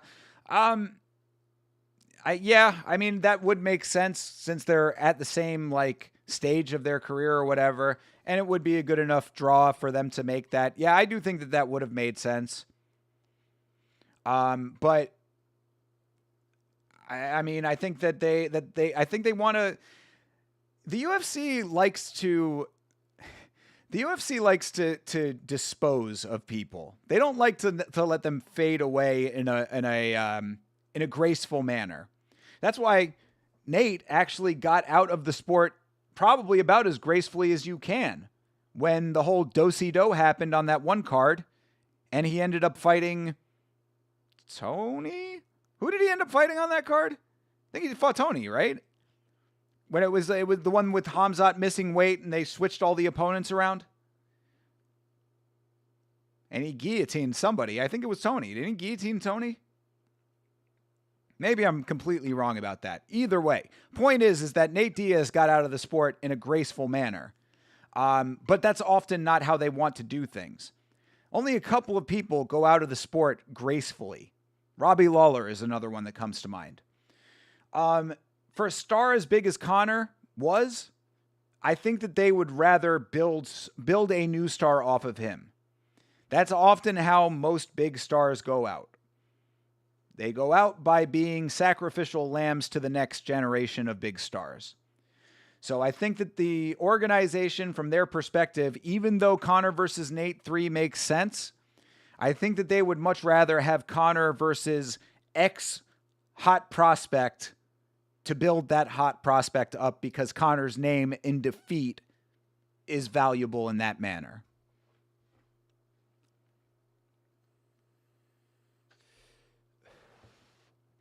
YouTube commercial mid-round? Yeah. I feel for you guys who watch without premium. Yeah, it does make it very annoying when you get commercials mid-round, for sure. That is one of the unfortunate elements of watching streaming on YouTube if you don't have premium. I'd rather see Conor McGregor versus Max Holloway or Jorge Masvidal. Yeah, I mean, again, I don't think that there is as much, I don't think there's as much value to the organization with having legacy fighters fighting legacy fighters, especially with Max Holloway, who's still fighting in the organization. Jorge, maybe, but again, there is more value to them in building the next generation. Yes, just like they did to Aldo, not respecting him, giving him young fighters instead of giving him legends fights. Well, Aldo is a unique circumstance, though, because Aldo went off to do boxing, and the cardinal sin, see, what you got to always remember, always keep in mind. Also, this fight's 19 right now. This is anybody's fight. One thing that you always have to remember about the UFC is that they value loyalty over anything. You have to be a company man when you fight for the UFC to the nth degree. Anybody who tries to go out for themselves, go into business for themselves, is going to meet a very bad end unless they are successful on their own outside of the UFC, independently. Someone like a Brock Lesnar can go and do the WWE thing even before the TKO deal because Brock Lesnar was good enough in the sport and commanded he had a big enough star power outside of the sport that he was his own draw. If you are a UFC built, born and bred star, and then you try to strike out on your own, and then you come back hat in hand to the organization, you are never going to be treated well. Same with Henry Cejudo. Made that exact point on an old Yama episode. Actually, it was the episode that we did about Aldo's retirement fight. Because I was saying that exact thing. Yeah, you're right. They did do Aldo dirty. But they did him dirty because in their eyes, you don't go out into business for yourself. You don't go box. You do what we tell you to do. You don't do what you want to do. If you play ball, you are rewarded. If you get out of line, you are punished. It's mafioso tactics, but it has been very successful for them. I agree they did Aldo dirty, but I have been an Aldo fanboy since well before the UFC. True. Yeah, absolutely. Which is another reason why Aldo was well within his right to do whatever the fuck he wanted. If he wanted to go box, he can go box. But the UFC didn't see it that way. Look how UFC did Cyborg. Cyborg is even a crazier case with all of that, considering that Cyborg, UFC always hated Cyborg, for real. It's very true. It's crazy to think about that, considering how dominant Cyborg was. But UFC never liked Cyborg. They knew that she wasn't bankable. Even as a dominant fighter, it was too early in women's MMA. It was too early in the history of women's MMA. Even if she was a dominant fighter, it's like, oh, Ronda looks this way. Cyborg looks that way. Exactly. Vanderlei in a dress. You know what I'm talking about. I don't have to say it. Even though you know that your boy has different opinions about Cyborg than most. I'm not going to relitigate this, people. All I'm saying is, I've seen pictures. I know what I've seen. I know how I feel. Anyway, that's a little humor for you. But either way, point is, yeah, the UFC was always doing Cyborg dirty as a dominant fighter. The only thing you can say about Cyborg is that she doped. That's the one. If Cyborg didn't have the asterisk, I would think that Cyborg is possibly on the Mount Rushmore of MMA. You know what I mean? Really. And I'm not even really being hyperbolic. Cyborg is one of the most dominant fighters we have ever seen in the sport. It's only for the fact that she doped. That's the problem. Cyborg, did she end up winning her fight? Her boxing fight? Because Cyborg we talked about this on the free-for-all. Cyborg had the ability to become the first simultaneous MMA and boxing champion recently. Hold on a second. Did she win? Well, I don't know if the fight took place yet. Oh, no, it's March 28th. Okay, so there you go. Coming up in 20 days' time, Chris Cyborg has the ability to be a simultaneous mixed martial arts champion and a boxing champion. That has never been done before. Think about that. And this is how she gets done. Because she doesn't look like Ronda. She's not bankable in that way. All right, our dude from Orlando did it. Ardashir Safi getting the job done for the O. My man. Orlando is well represented on the international stage.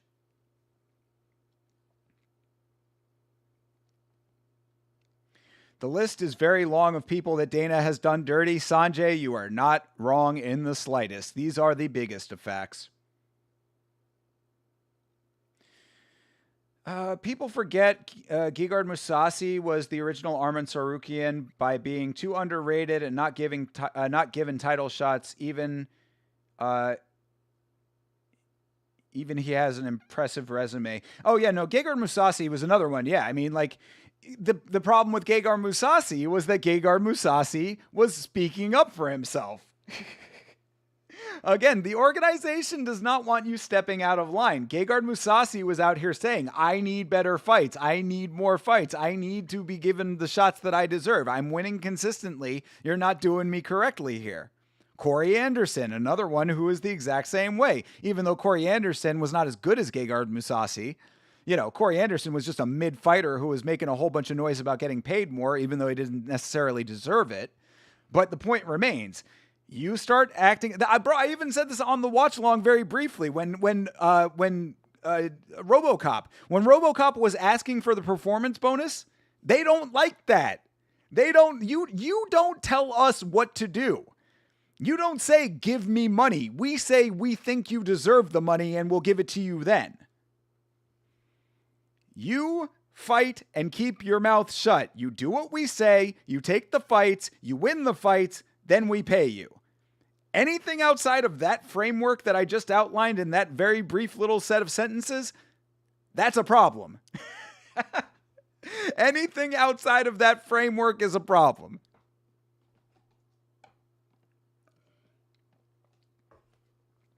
Cyborg is taking the W. You're calling it? I hope so. I hope so. Cyborg is one of the few PED cheats that I still really like a lot. You know, and it hurts. Cyborg is one of those ones where I'm like, man, I really, really wish she did not have the fucking asterisk, bro. Because she is a legendary fighter.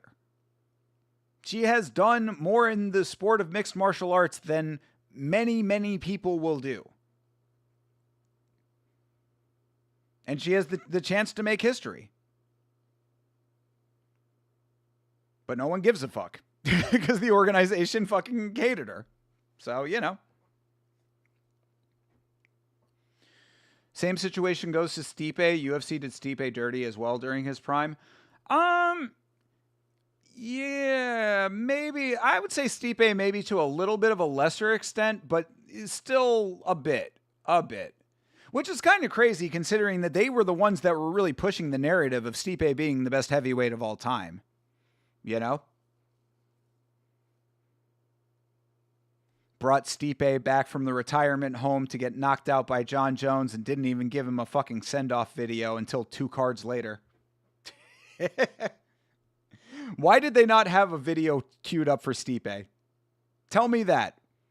They have video packages ready for Michelle Waterson, and they did not have one ready for Stipe. Why?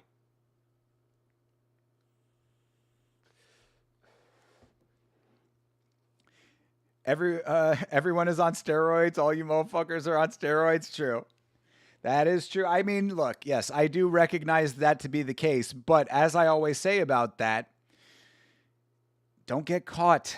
That's the least that you can do. If that is the case and you still have to play the game, then play the game. You know what I mean? I want clean sport. That is what I want. If it's not going to be clean, and that's just always going to be the case, that athletes are always going to try to get the competitive edge in any way that they can, and they're going to dope, and they're going to try to skirt the system, yada, yada, et cetera, you still have to piss clean. That's what, again, if everyone is on steroids, but you have to piss clean, then piss clean. I put the rest to the side because I can't know. I can't know the answer, yes or no. But if you piss dirty, then I do know. These guys are 15 and 16 years old. This should be illegal. This is an illegal fight that's happening in RWS right now. We've got literal minors fighting. Didn't UFC cut Verdum during a win streak, then brought him back? That sounds familiar, but Verdum was a little bit before my time, or basically right when I was starting to be into the sport. Would have been around the time that Verdum would have been either in or on his second stint, if that was the case. But that does sound familiar, though.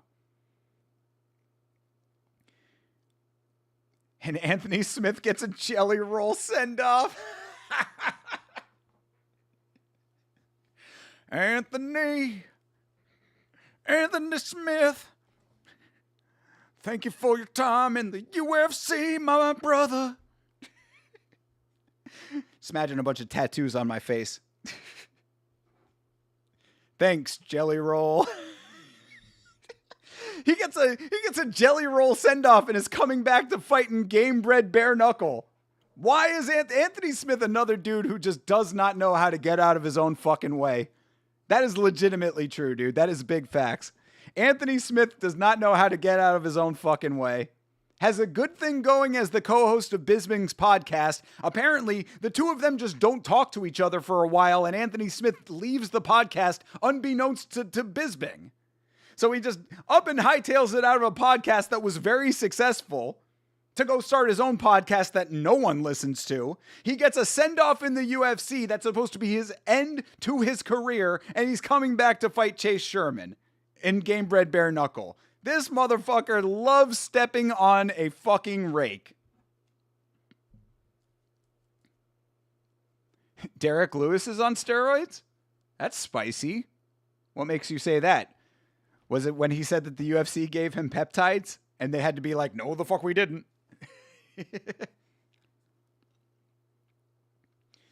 They have Muay Thai fights as young as 8 years old in Thailand. I know, Sanjay. I have very mixed feelings about minors fighting in combat sports. Yeah, I am not. That's one thing about like the Thai fighting culture that I think is a little bit extreme. I do not think that people under 18 should be fighting. I think that it is not good for their human development. Not good to be fighting when your brains are not fully formed yet. What did she pop for? That's a great question.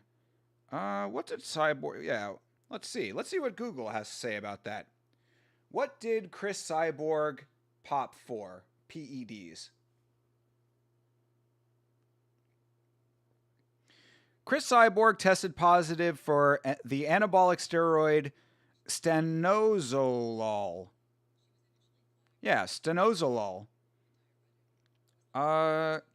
She was notified of a potential violation for the diuretic spironolactone, which she used to treat a medical condition, but she was cleared of that one. So, yeah, technically she popped twice, but got exempt from one. She tested positive for the anabolic steroid following a fight in California, leading to a suspension, a fine, and her subsequently admitting to the violation. Yeah. What is that steroid, though? What is stanozolol? Stanozolol. Stanozolol, yeah, it's a performance-enhancing anabolic androgenic steroid. Stanozolol is one of the most frequently abused steroids by professional athletes and young adults in order to ameliorate physical appearance and performance. Huh. But what does it actually do?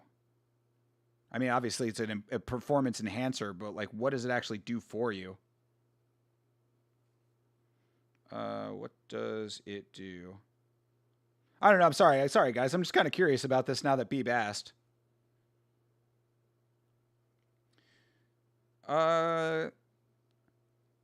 Let's see. It is used medically to treat hereditary angioedema and sometimes anemia, but is heavily restricted. Oh, it's designed to promote muscle growth. So yeah, basically just literally literally the gear. Yeah, literally the gear. Anthony just pisses me off. His vibes are just whack. But that Bisbing podcast was the best thing that happened to his career, and he botched it. Yeah, that's what I'm saying. I don't hate Anthony Smith the same way that other people do. I've always kind of felt a little bad for him because he just seems like he's a decent guy, but he really just, again, steps on rakes. He just can't get out of his own way. But I do know that a lot of people really hate him. And you are absolutely correct that he botched the Bisbing podcast real bad. You would allow your child to fight? I mean, that's your business, I suppose. Yeah, with headgear, perhaps. These kids are not fighting with headgear, and don't get it twisted. These are children.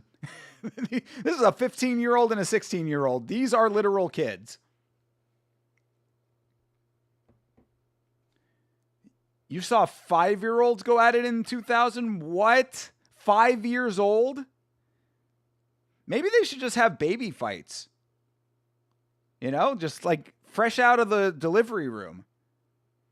Wipe them down, cut the cord, slap them on the butt, send them in the ring.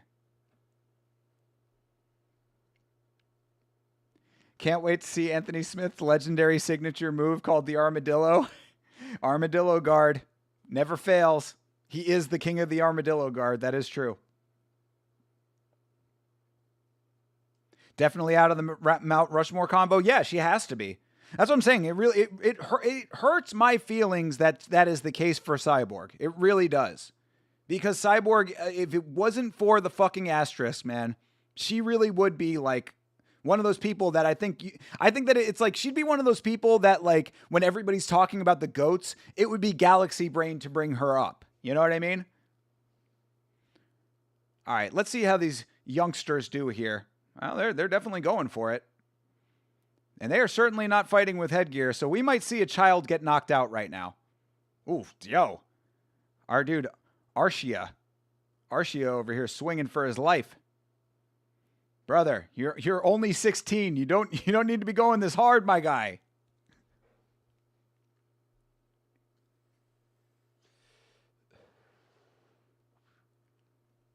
Ooh, knockdown. Knockdown for Elijah. Calling it a slip? I guess they're calling it a slip. It's the sport in Thailand where anyone can compete and bring wealth to their very poor families. The choice is the streets, the Buddhist monastery, or fighting for the uneducated. Yeah, I mean, I understand that, but I still don't think it should be allowed for people under 18. I mean, you know, I get it. I understand that they do it to feed their families and stuff. I understand why, but it's, you know, I think you're doing irreparable harm to developing minds and bodies. And, you know, I understand, look, that's life, you know what I mean? That's just, oh, well, you might not like it, but that's the way that it is. And it's like, all right, fair enough, but, you know.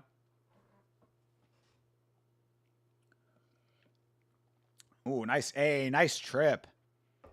Nice trip for Elijah. This dude Elijah's doing pretty good right now. UFC also made a division for Cyborg as well, just until Amanda arrives and just to wipe out the whole division. True. Yeah, very true. What do you mean? Nico Montano was a champion in that division. Shout out to Nico Montano, the absolute worst champion ever to live. Second only to Jermaine Durandamy, who was also in that division. Jermaine Durandamy, a fighter that, you know, again, I kick myself. On one of the podcasts when we were doing a Q&A, somebody had asked me, like, what fighter do you actually legitimately hate?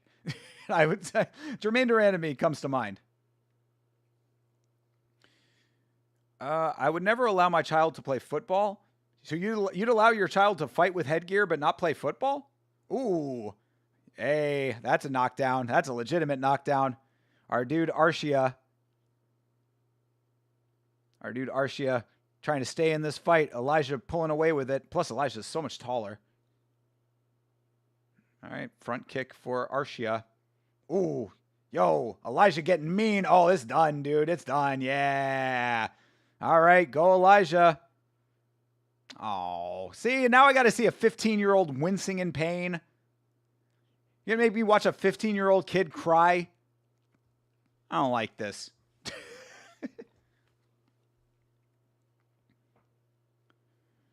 That's why you never see fighter in Muay Thai with over 300 fights. Oh, we've seen it. We've seen a fighter in Muay Thai with over 300 fights. Nong O has over 300 fights. Fighting is about learning to defend yourself and avoid getting hit. Yeah, true. I see what you're saying. Yeah, football is literally running into each other head first. I get that. But, I mean, there is definite potential for you to get hit very hard in fighting. In fact, it's kind of the point. I would just say maybe just say no to both, you know? Like, if I was a parent, and I mean, not forever, you know, maybe at like 17, 18, I'd say that maybe like 17 is the cutoff for me. Because 17 is like close enough to 18, but like still feels wrong, I guess. I don't know. I think 18 should just be the cutoff. Just don't let your kids play either of them. If they want to do it as an adult, that's their business. Megan Anderson is the tallest female fighter just to get demolished by Amanda, who's shorter than her. Yeah, Megan Anderson sucked. She sucked as a fighter, and she sucks as a person, too. I don't know if you know anything about Megan Anderson, but she is a bitch. Yeah, I got no love for Megan Anderson. Tim Elliott talked about her recently. In fact, Chase posted it in the Discord. You can go back in the Discord and see the tweet that Tim Elliott posted about Megan Anderson. Apparently, he like opened his door to her. He lent her his car. He was like doing all this stuff for her, and apparently, she was a total bitch to him. The Thai economy is coming up, though, over the past 26 years. Baht is twice the value it was back then. That's great to hear. Speaking of which, and I don't know if I just am like blind to world news or it's just something that was in a blind spot for me, but actually, Didgeridoo Dave, you might know about this a little bit more. I just found out, apparently New Zealand is having like major economic problems. Like a lot of people are like emigrating out of New Zealand. Is that true? What the hell's happening in New Zealand? I thought it was like one of the coolest places on the planet. Apparently people are leaving left and right. Didn't their prime minister just leave? Their ex-prime minister, the ex-prime minister of New Zealand, just left New Zealand to go live in Australia. Very crazy. Cyborg Nunes 2 would be a good fight. I would watch it. Absolutely. I think both of them are still close enough to being in prime that it would be entertaining. I've seen fighters Muay Thai with over 1,000 fights. Jesus Christ. Some of these guys fight multiple times a week. I know. We talk about this. We talk about how crazy these records are. The RWS t-shirt cannon is coming out. Let's get the backstory. Are you talking about Tim Elliott and Megan Anderson? I kind of said it. That was their backstory, but why I already didn't like Megan Anderson because she's out here. Megan Anderson likes to post all these like thirst trap images. She's like, you know, she does like underwear modeling and stuff. Like she tries to do all these sexy photos and stuff. And then Sean O'Malley talked about her on a podcast and Tim Welch asked, he was like, oh, you know, would you? And Sean O'Malley's like, yeah, you know, I mean, he wasn't even really being an asshole about it. He was just like, yeah, you know, I mean, I would. And she got all pissed about it. Oh, they shouldn't be objectifying women that way, blah, blah, blah. You are out here literally showing your ass in these pictures.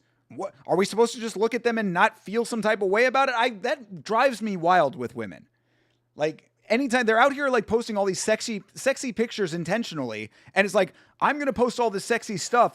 You're not supposed to be attracted to it, though. Like, you can't feel that way about me. It's like, why? Whatever, dude. Anyway, that's why I didn't like Megan Anderson to begin with. But then Tim Elliott came out and said that he did all this stuff for her and she was like a complete ungrateful bitch to him. So I already didn't like her, but now I really don't like her.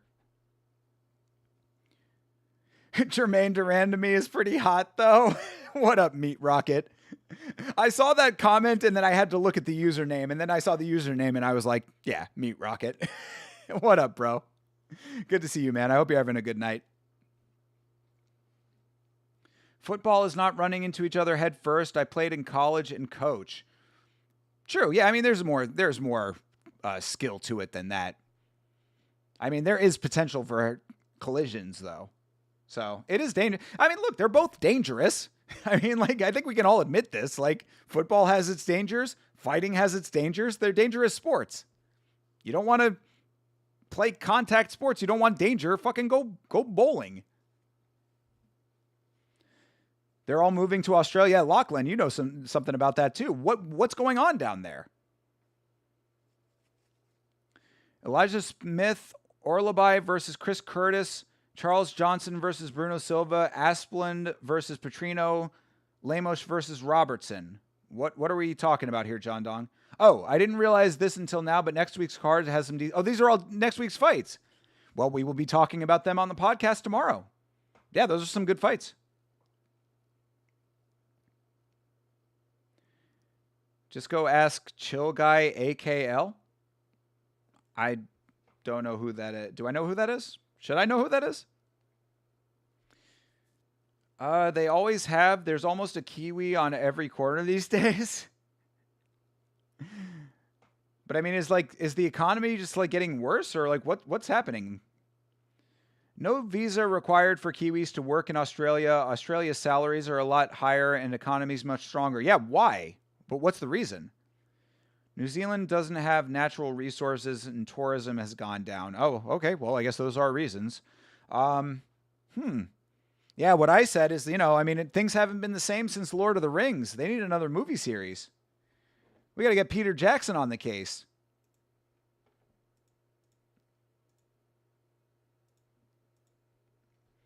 Where is the GOAT when you need him?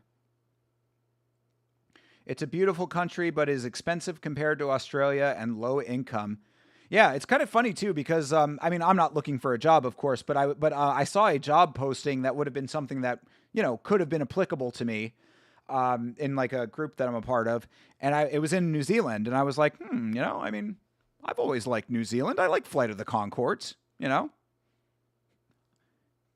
go down to Wellington, but yeah.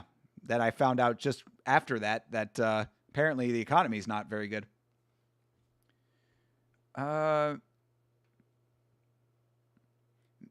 Megan was the Aussie hope that never did. Very big facts. Yeah, she was a dud.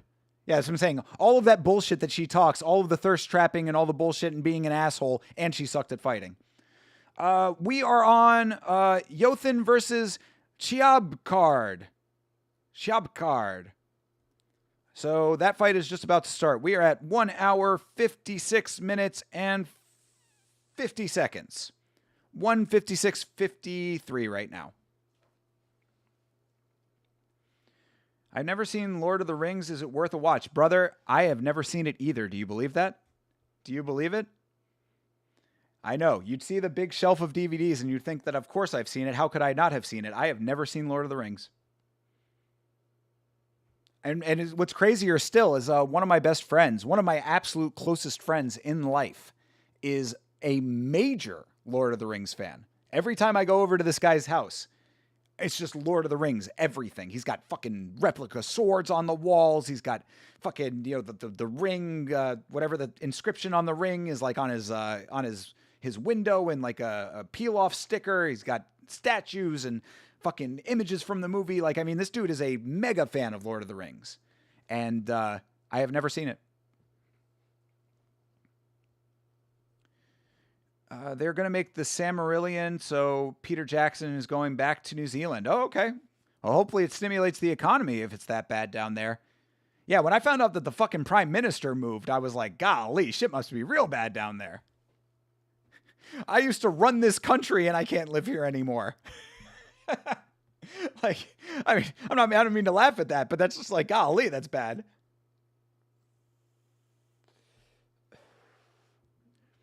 Oh, yes. Chill Guy, it did sound familiar. Yes.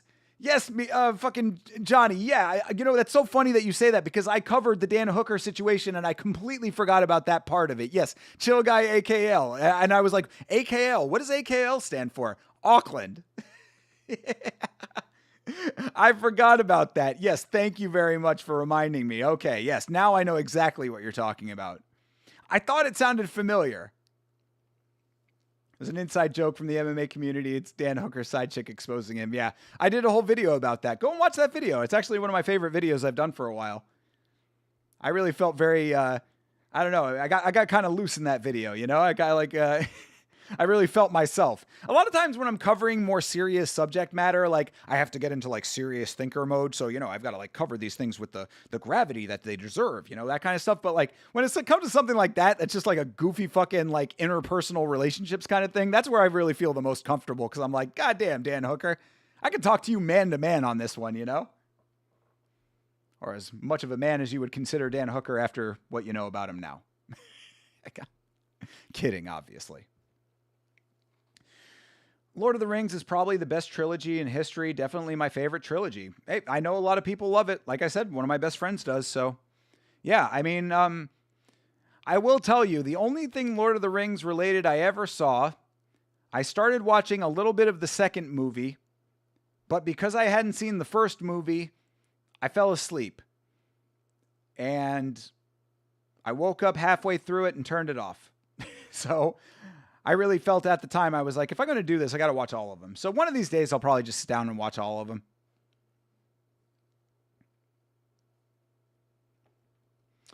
I'm a Freddy Krueger fan and the Predator, but I own very little merch. True.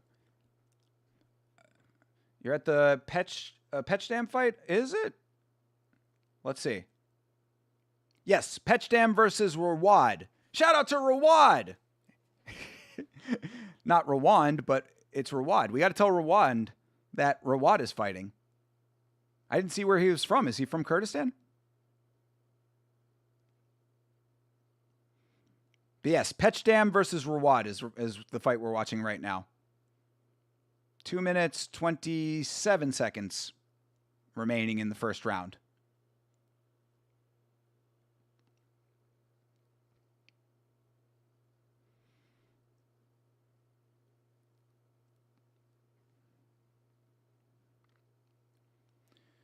Mine as well. I grew up watching the cartoon movies. They did a good job with The Hobbit, too. Yeah, right on, man. Yeah, I know that they're very beloved. But yeah, I've not seen the movies. I've not read the books.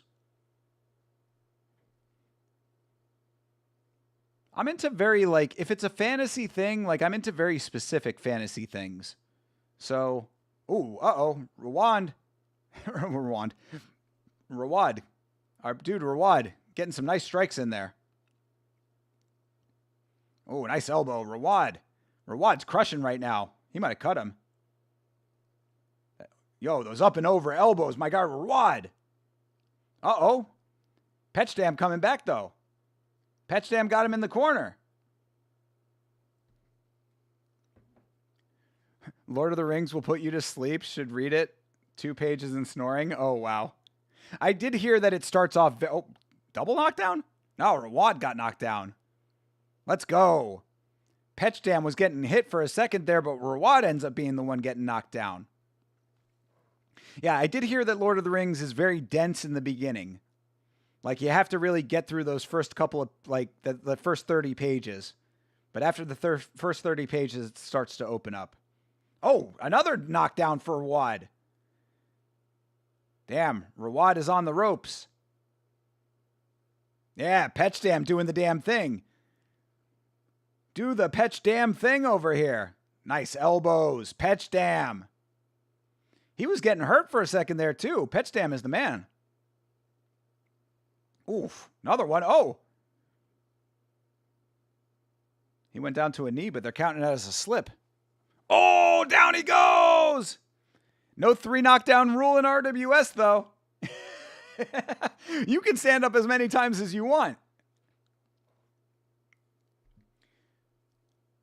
Oh, it's over. Petchdam. Oh, better luck next time, Rawad. Petchdam did the damn thing. Hell yeah, dude.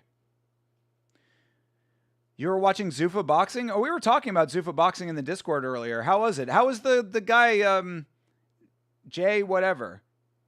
The guy who was supposed to be like an actual good boxer or whatever. I think it was Bleeding Edge that was saying that there's like a big name guy in there today. Did he win the belt?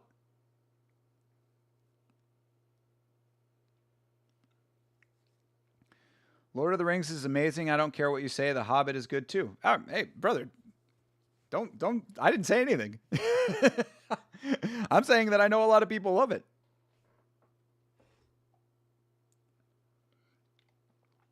I've not seen it to be able to say anything. Yeah, that was a good fight. Hell yeah. Fights have been good tonight. Yeah, RWS has been delivering tonight. I still can't get over our dude Tim. Tim Slopback. Start with The Hobbit. That's your favorite of the series? Okay. Can you read them out of order? Like, what order are you supposed to read them in? Or watch them in, I guess, if you're going to watch it in the movie form. Jay beat the crap out of the dude and became the first Zuffa champ. Oh, okay. Then I guess it makes sense. Yeah, that's who we, yeah, Bleeding Edge. That's what I was saying, that you were the one talking about him. Good. I mean, I guess it's the right thing happened then, right? As it should be. All is right with the world. Yeah, RWS is delivering tonight. I love RWS, man. I'm so glad that we do Sunday night Muay Thai. To think I was almost too tired to do this today. He fought well, but the card itself was meh. Bro, it's boxing. It's Zuffa boxing.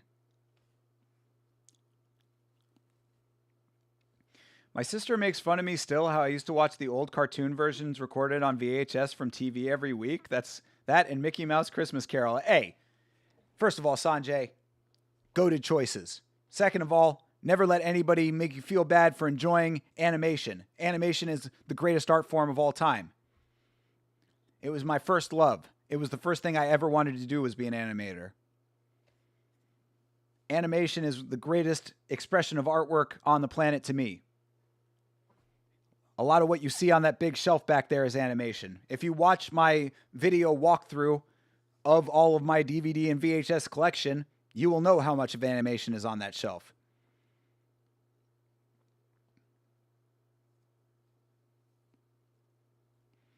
So far, only the last card was actually interesting. You mean the card before this one, you mean?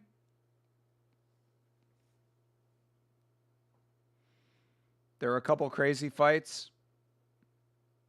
Sanjay Gupta? Is that a doctor?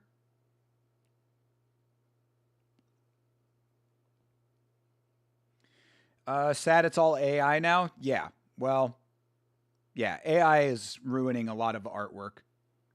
AI is theft, by the way. Always keep that in mind. AI artwork is theft. So anytime you see AI artwork, what you should be thinking is, that is stolen. The computer did not think of that. The people who told the computer to make it didn't think of that. The computer took a bunch of other people's actual hard work and turned it into some slop to repackage and reserve to you. AI art is regurgitation served to you on a silver platter. You are ingesting vomit when you are ingesting AI content.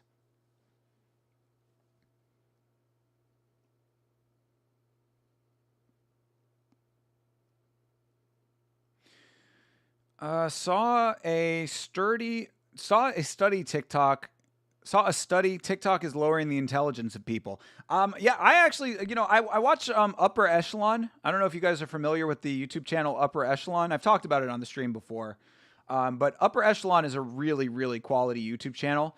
And there have been studies that are saying that, like, basically human intelligence is declining in general because all of the technology that is like supposed to be like making learning easier and better for people is basically doing the exact opposite.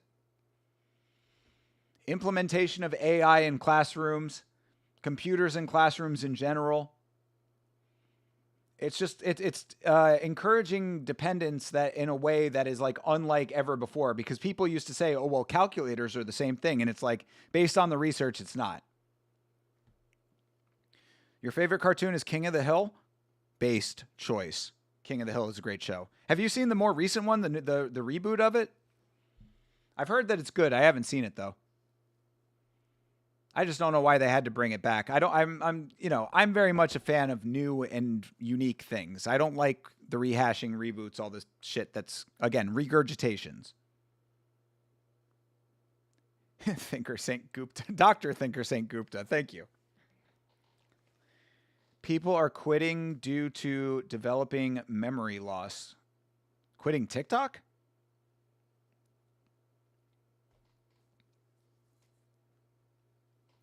This next fight is the most knee strikes versus second most knee strikes in RWS. Let's go. Knee versus knee. Who will be the victor? Knee versus knee. Who will get the victory? Ravioli, ravioli. Give me the formioli.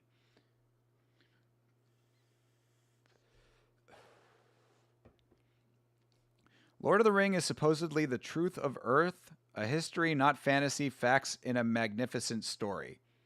I mean, that might be how it's presented, but am I really supposed to believe that fucking Gandalf is like a real thing? I don't even think that Tolkien thought that. Is that true? Like a religious thing? I don't know about all that.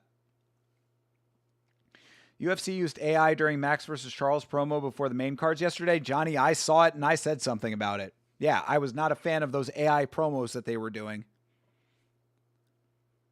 You can tell. You won't always be able to tell, but you can certainly tell now. And yeah, I do not like AI in my art.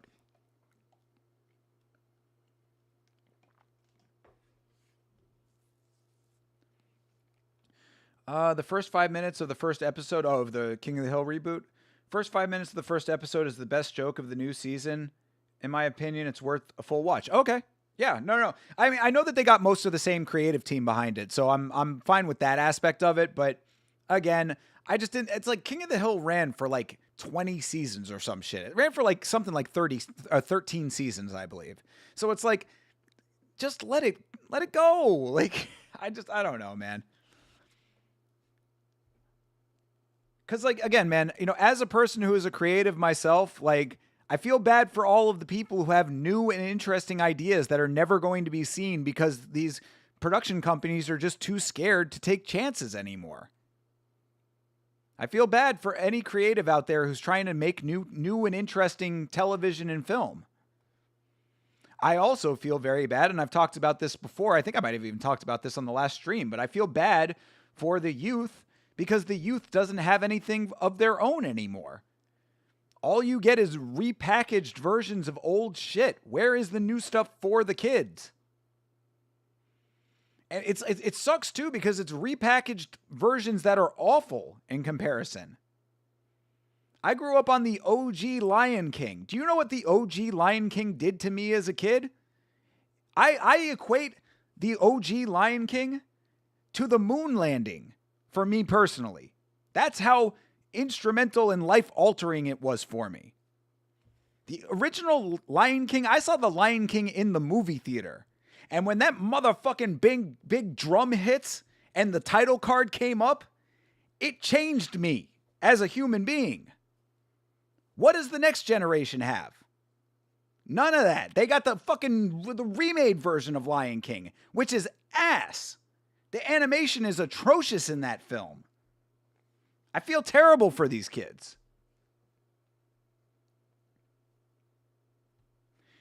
Did you see that sick-ass Riyadh season White House card? Ha! It would be great if Riyadh season was involved in the White House card. That would be hilarious. Elbow will bear the knee. I like it. To be fair, Tolkien did a lot of LSD based. I found some posts online talking about how kids shows nowadays like Cocomelon are bad for kids' development. Not surprised. That's why at least I can fuck with Bluey. You know what I mean? Because I hear I don't have kids, so I've never seen the show. But like I've heard that Bluey is actually like a decent show that adults can understand too, or like that adults can appreciate too. And I'm like, at least it's a unique show. Riyadh season is involved in the White House card. Are you kidding me? Did I miss that? Hold on. I just posted that. I posted the images of it before. Hold on. Is Riyadh season really involved in the White House card? Hold the phone. Oh, I don't see it on the, I mean, not on here. On the official, this image over here that was posted, it's just crypto.com and RAM. Are they actually involved in it? That's wild if they're involved in the White House card. That's fucking wild.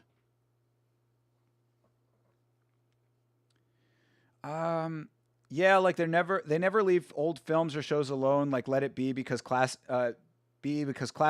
instead of reboot slop. Yes, exactly, Johnny. Exactly. It's terrible. They make repackaged versions of old stuff because people recognize the name. They do it worse, and then nobody goes back and watches the original. That's why. Why do you think I got so many DVDs back here? If I ever had a kid, they would be watching the original shit. They would not be getting any of this new stuff. Skyrim has been re-released for over 15 years. Big facts. I can see why they're so bright and the scenes cut so fast. Apparently, it's bad for kids' attention spans. Yeah, well, I mean, everything is bad for attention spans nowadays. That's why I'm amazed that live streaming does as well as it does. You know, as a live streamer, I am interested in the psychology of people responding to live streams because it runs counterintuitive to the modern attention span. Everybody is so so interested in quick content, shorts, reels, 15 seconds, boom, scroll, swipe. But live streams, I mean, I'm on stream for 7 hours at a clip. And I mean, I'm very lucky that I have an audience that wants to hang out for that. But like, it just runs counterintuitive to that. So like, I don't know. I mean, I guess maybe that's one thing that you can say bucks the trend. But in general, I mean, yeah, TikToks are exactly that. Get in 5, 10, 15, 20 seconds.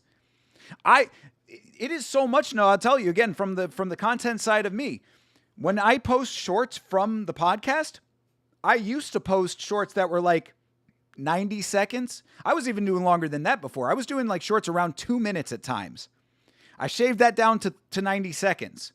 After that, at this point, I'm trying to get shorts down to like 38 to 35 seconds max. 30 seconds is like the sweet spot now, which is crazy to me because how the hell are we ever going to even express what we're trying to say in 30 seconds?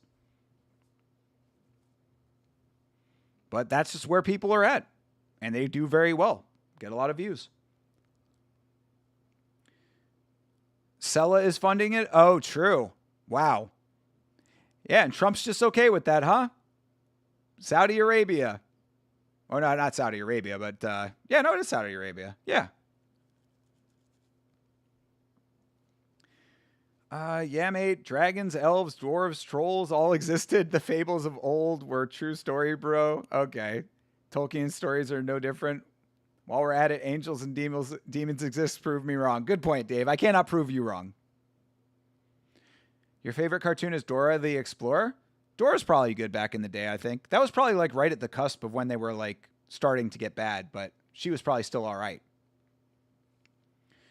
Apart from UFC, what's your favorite combat sports organization to watch? Probably one. One championship. RWS is up there, considering we watch it almost every week now. I like one. I like Karate Combat. I liked KSW a lot. Bare Knuckle is also one of my favorites too. Yeah, I'd say that it's one championship after UFC, then probably RWS at this point. And then one championship Karate Combat after that. Oh no, and then Bare Knuckle after that, and then Karate Combat.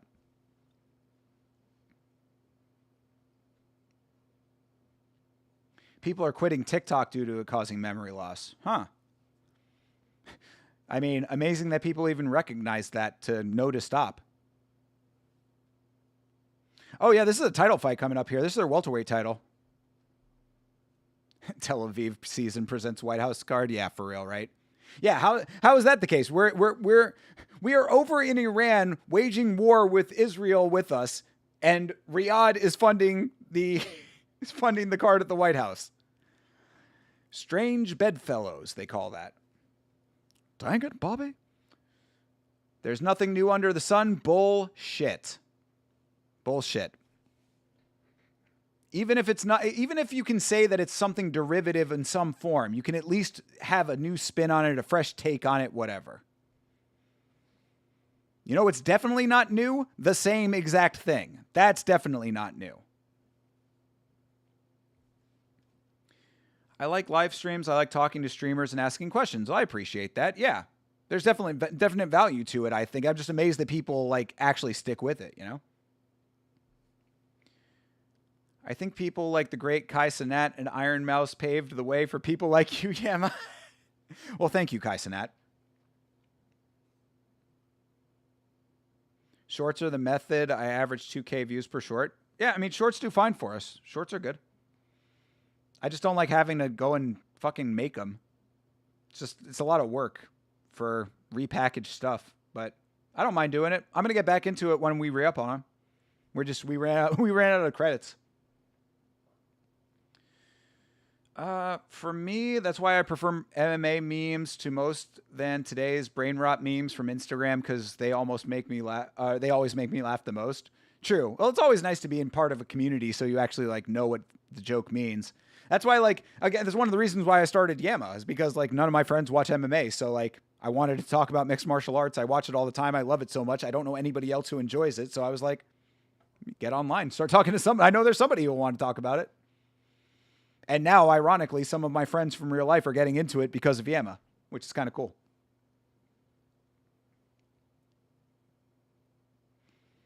Giants existed. They were called Anakim. Oh, God. Where is the... Show me empirical data, please.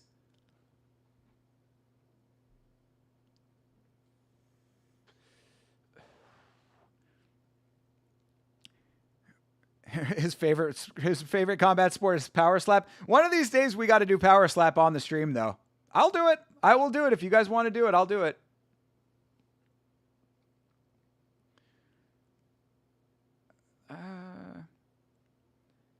Next, Basho may have the first ever European Yokozuna.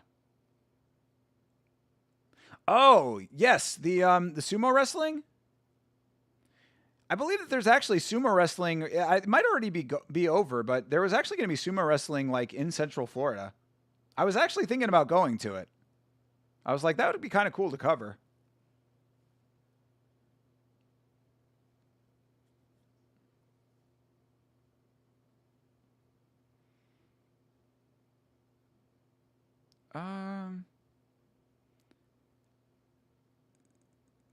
Oh my God. All right. All kinds of biblical talk in the chat. I will not engage with that. Power slap is CTE Central. Yeah, I mean, I think it's absolutely dumb, but I know some people like it. Actually, we've been having more and more people saying in the chat that they actually fuck with it. So, you know, I'd be down.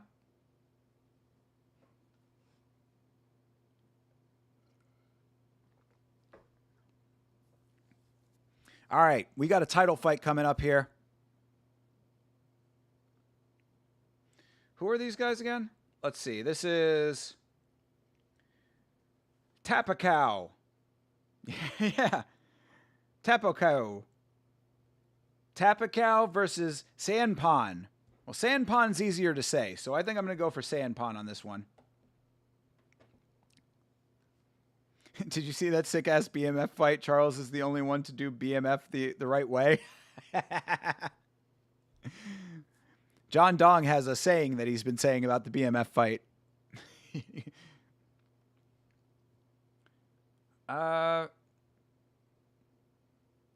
You think Kai Kara France is actually Maori by doing the cringy haka a lot? I mean, yeah, he is he not? I mean, of course he is.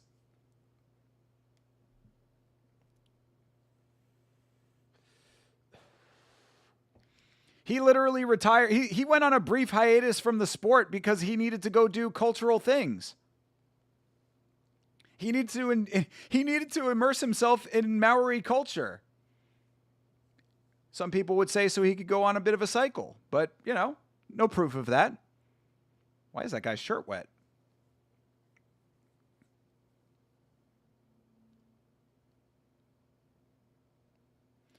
I like power slap, but I'm a degenerate. I even watched this Russian league where they literally put two guys in a phone booth to fight until one gets KO'd. I've heard of those. I have heard of those weird fringy combat sports. Again, if you can find a link, I will certainly check it out.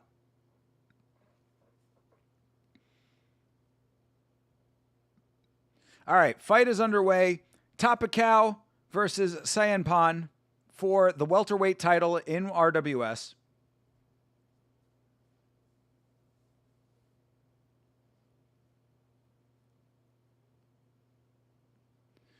All right. Okay. Tapakau is in the red, Sayanpan in the blue.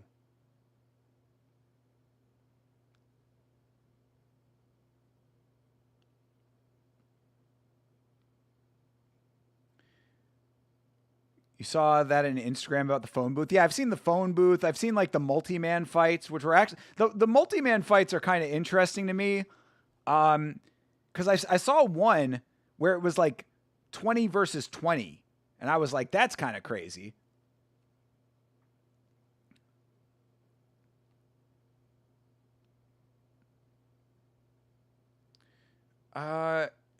It's on YouTube. The phone booth promotion is on YouTube. Is it a full event?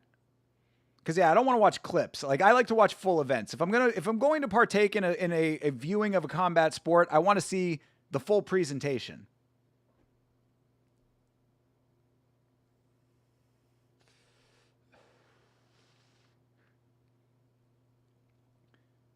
All right, they clinch up.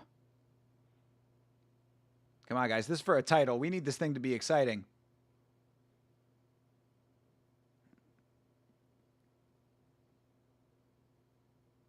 Ooh, nice body kick.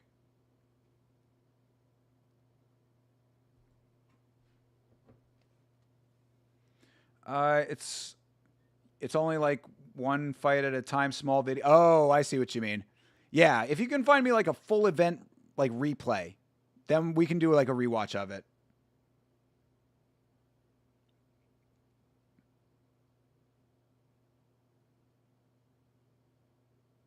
Ooh.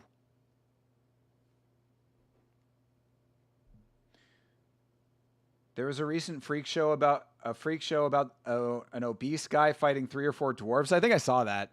I think I saw a clip of that. I also saw Eddie Hall fighting the 2 guys. That was pretty funny.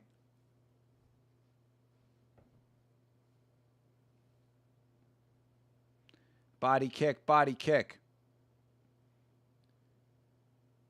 Nice elbow. At the end of the round? No. All right. They break. What happened to the graphics? Oh, okay. It was the end of round.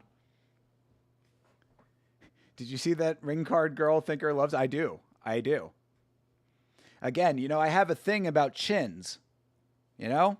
When it comes to women, I'm very specific on chins. But she is one that I would make an exception for. Tyler Betts. The BMF has a name? Word. He certainly does.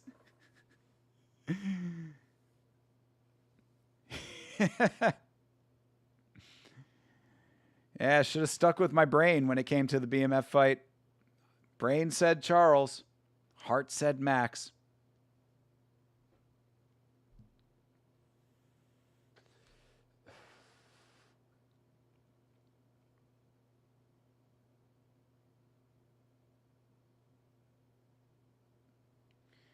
O'Malley is the best bantamweight in history, maybe even the best fighter in history. I'm sure that you truly and honestly believe that. All right. Tapakau. Tapakau wins round 1. Always strange that RWS does title fights and then still has a main event after it that's not a title fight. I do not understand the logic of this, but I still can't believe Ryzen did a 90-year-old grandma fighting Gabby Garcia. It was so bizarre. Yeah, dude. Yeah. Ryzen is no stranger to some freak show fights. That is true. We have not seen a true freak show fight in Ryzen since I've been watching, but give it time.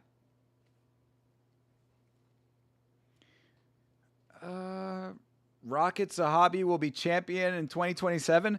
I mean, you know, people think that that's a crazy sentiment, but that might not be too far off. Eamon Zahabi's not bad. Oh, that's the inferior ring girl. She's still very pretty, though. I think you have 9 people watching right now. Imagine we're all sitting around behind you eating goldfish. How much fun would that be? Yamacat would have plenty of entertainment. I appreciate that. That'd be fun. Yeah, well, like I've said, if I ever do start the Patreon thing or do like a members chat or, the YouTube memberships, Patreon, YouTube members, whatever, if I can do streams that are like private streams, then I believe for streams like that, I don't have to worry about copyright protection as much. And if I do that, then I can show the fights on screen, or I can show fights on screen, or I can show movies on screen, or I don't really want to do MMA content behind a paywall though. Like I want the channel to always be like free and accessible, like the core Yama content. I don't want to paywall any of the Yama content. But if I did do a Patreon kind of thing, then maybe we could just like do movies and TV shows and listen to music and stuff. I don't know. I'm still workshopping it a little bit.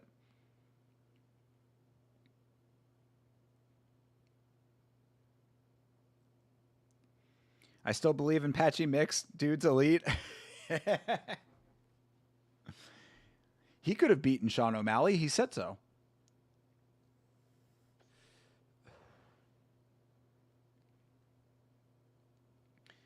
All right. Tapacow's pulling away with this fight. It's a title fight here. Sayanpan. We were rooting for Sayanpan, but he's just not doing it.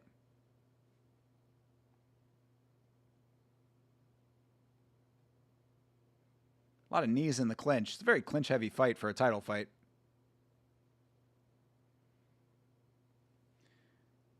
I flipped and jumped ships, though, at the start of the main card. Probably smart if you were going for Holloway. Tyler poking the meat. I'm very interested in seeing how Amon's and his brother's game plan against Suga. Yeah. I think that Eamon Zahabi has a good chance of winning that fight.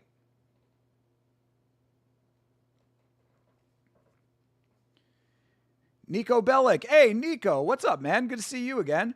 Remember that name. Islam versus Ilya or GTA 6, which will happen first? God, good question. Sadly, I think GTA 6. If it didn't happen for the White House card, I'd be very surprised if it's going to happen anytime soon, which I hate. But, Jeremy Hall did make a good point. Let him be champ versus champ. Let Ilya get the belt outright, which would be fine.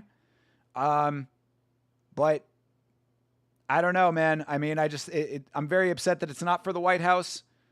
They could do it for International Fight Week, but it's the White House card, man. It should be on there. So, yeah, I think sadly I have to say GTA 6. I think we could do it on Discord. Yeah, I think so. I'd have to figure out exactly how to do that because I'm not really very good with Discord. And then I think I could probably like start like a members only Discord or whatever. So yeah, I could probably do it on Discord for sure. Cause I do know that there are people like who do like the Patreon members only Discord thing. So maybe I would do it that way for sure. That's definitely a possibility. But then you got to worry about Discord being good with the connection. Cause like I've heard that sometimes Discord's connection's not great. You train hopped on the Do Bronx Express? Well, congratulations, Tyler. Smart move. Would be cool if you did that MMA YouTuber collab stream with Kenny Okoye, MMA Joey, and Rick Allen. I have zero interest in that. Maybe Rick Allen, though. He might be fun to actually have on the show sometime. I was always confident on Charles. I knew he'd win. I thought he'd get the submission. I had multiple bets on Charles. Congratulations. Yeah, like I said, that was what my brain was telling me. I let my heart get the better of me, which you should never do when you're betting.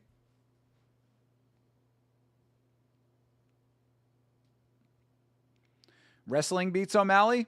Yeah, if you can get him down, for sure. That's very true. Yeah, legit. Definitely true, Jeremy Hall. Mixed title run will start next in KSW or Cage Warriors. Bro is just going to continue bouncing around until he finds somewhere where he can actually win a fight.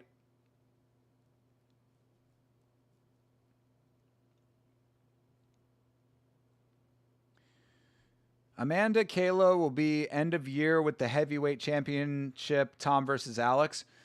I mean, good. Tom still got to beat Cyril Gahn, though.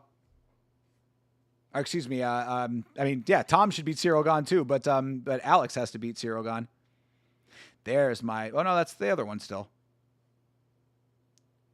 Second ring girl. The other girl.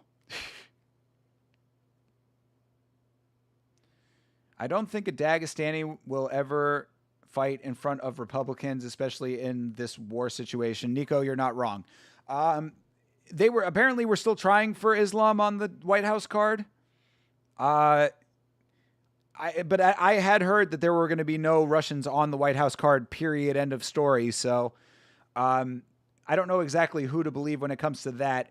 Either way, if that was going to be an issue, then why have Ilya on it? I mean, I guess, maybe it is because of what Jeremy Hall said. Just get Ilya the belt.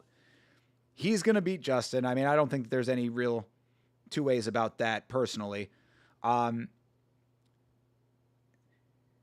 him the belt and they can do it at a different time. But my point of why is not the White House. The White House aspect of it, I guess, does have to be considered. But to me, it's like, it's a fight that should transcend any of that shit. It transcends politics. It is the biggest fight you could possibly make, period, on the biggest card that is ever going to happen potentially. So, yeah, you are correct that there are political implications with it that do, I guess, need to be considered by the appropriate considerating parties. But it's just like, to me, it's what I was saying earlier. I was saying it before you got on here. It's Ilya and Islam and every other thing that could possibly happen. Make that happen first.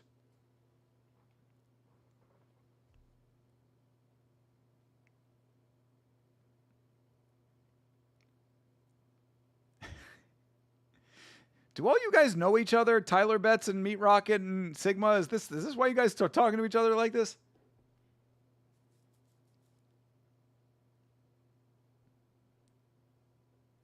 You've seen him trolling on many accounts. Oh yeah, it's like, I feel like the chat has everybody's got like 17 alt accounts. I feel like maybe I'm talking to the same 3 people at all times. Honestly, I feel bad. Patchy dude, feel bad for the Patchy dude got KO'd by some kid. You shouldn't feel bad. He fought terribly.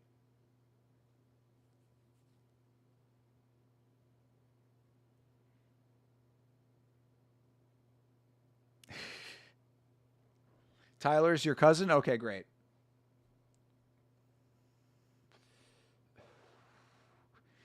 Justin Gaethje is getting slimed out, palms up in front of politicians.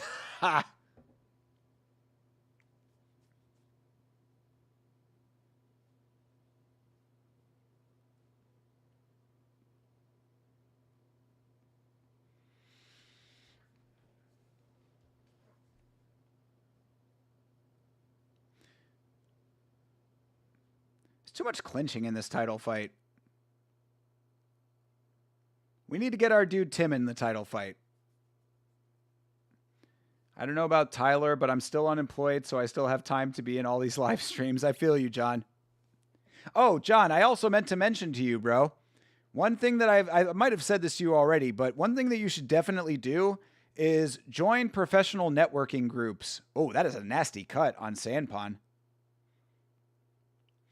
Join professional networking groups in the field that you want to work in. That is a great way to meet people and make connections with people you want to work with. Volk's in one of the guys' corners? What? We're all just Sigma? That's really what I think it is. I have 0 alt accounts. This is my only account I have. What's even the point of alt accounts? I have no idea what the point of alt accounts is. I just know that Sigma has like 12 of them. I mean, UFC only would not risk Infinite Aura Piotr Jan against a clown like O'Malley to lose to the White House. True, I guess. Yeah. I guess that is a good point. Piotr Jan would have made sense for the White House card, except he is Russian.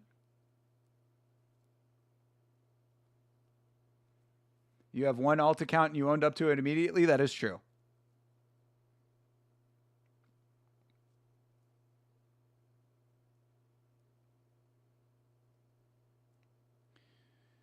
I put my house on it because of you, Meat Rocket. By the way, can I crash on your couch tonight?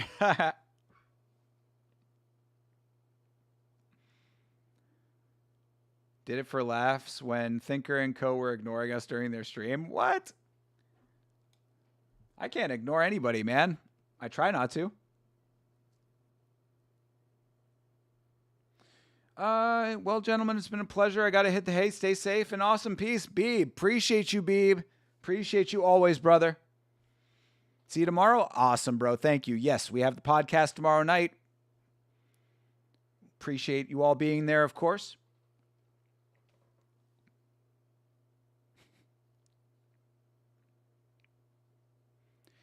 They don't claim Jan? The Russians don't? The Russians claim Jan, I would think. Come on. Jan's more Russian than the Russians. Like, Jan's a real Russian. Jan is like closer to Moscow, Russia. All the other mountain Russians are like their own thing. I mean, yeah, they're Russian, but, you know, culturally different, I would say. They couldn't have Jan beating O'Malley at the White House. Yeah, true. But they're going to get a Canadian to do it. You know they're trying to set O'Malley up with Ayman Zahabi like he can't win that fight, which is kind of funny to me. Ayman Zahabi is better than people give him credit for.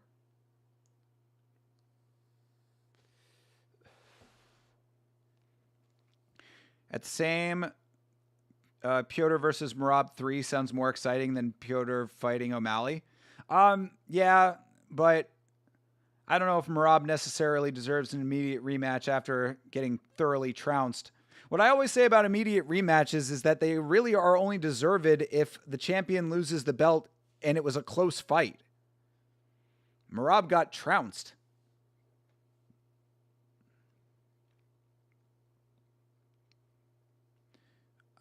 Yama, you know that Gun3 lady who is missing and that OF model using witchcraft to find her? No, I have no idea what you're talking about. Mountain Russian versus City Russians. You know what I'm talking about, Bleeding Edge.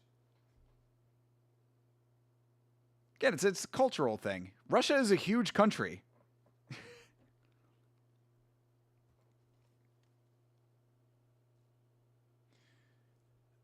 Yes, but he's French-Canadian and America couldn't win the revolution without France, so it's okay if Zahabi wins. These are great justifications.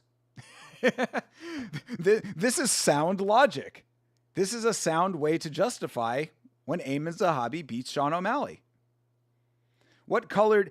there has to be a poly market, predictive market for what color Sean O'Malley's hair is going to be for the White House. There has to be. Somebody go on Polymarket right now and tell me what the odds are. Is Sean O'Malley going to do red, white, and blue for the White House?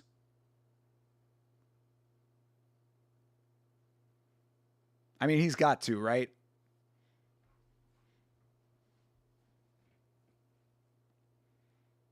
Yeah, I guarantee you that there's a predictive market. What colors will Sean O'Malley's hair be at the White House? There are only two options, I think. Either Sean O'Malley does red, white, and blue, or he doesn't dye his hair at all and goes all professional natural because it's such a prestigious event.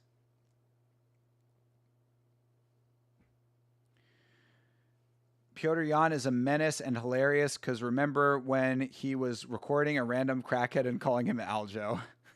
I thought that was actually kind of mean, but yes, I do remember that. He'll probably have stars too. Could be. Could be. He does take his hair dye pretty seriously. I really hope Sean O'Malley doesn't walk out to that "Proud to Be an American" song again. I'm actually curious what they're going to do for walkout music. I would suspect that they're probably not going to do licensed music. I think that they're probably going to have specific music made for the event. It's another thing I'm curious about what they're going to do. But they might do an all-country soundtrack. Maybe they're just going to get Toby Keith to score the whole thing. Wouldn't it be great if they had country musicians doing, like, fighter-specific songs? Ayman Zahabi, fighting out of Canada, coming down to America. Bro, I could write the whole thing. Amen's a hobby. Dude, I got all the bangers just right up in here. Jan is from Omsk area, which is like Siberia. His mom is like one of those native Eskimo Asian-looking Russians. Interesting. True. Well, then at least he's half city Russian. But again, still culturally different than Dagestan.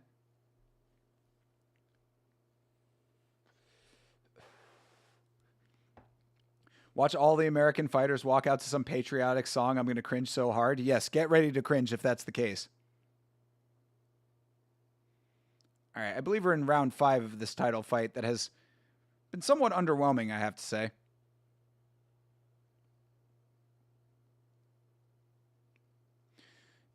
Jan seeing the homeless dude and saying it's Aljamain Sterling was actually pretty funny.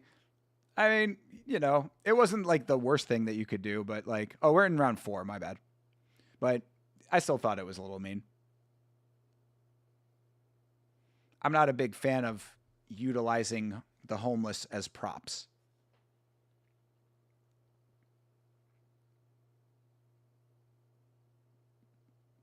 Oh, no, my bad. We are in round 5. They only put rounds 1 through 3 up for the scores for some reason, but this is round 5. Hope someone walks out to America. Fuck yeah, me too. That would be mine. The Top Gin Dubai. What up, man? Speaking of country music, I remember South Park's episode making fun of that Alan Jackson guy. That episode where they built that tower to heaven. I don't know if I saw that episode, but that does sound funny, though. Strickland would come out to Team America? Hell yeah, dude. It's just going to be Chris Rock music for the fighters' default walkout songs? Chris Rock? No Sex in the Champagne Room?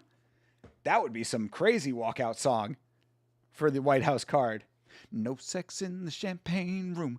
No sex in the champagne room.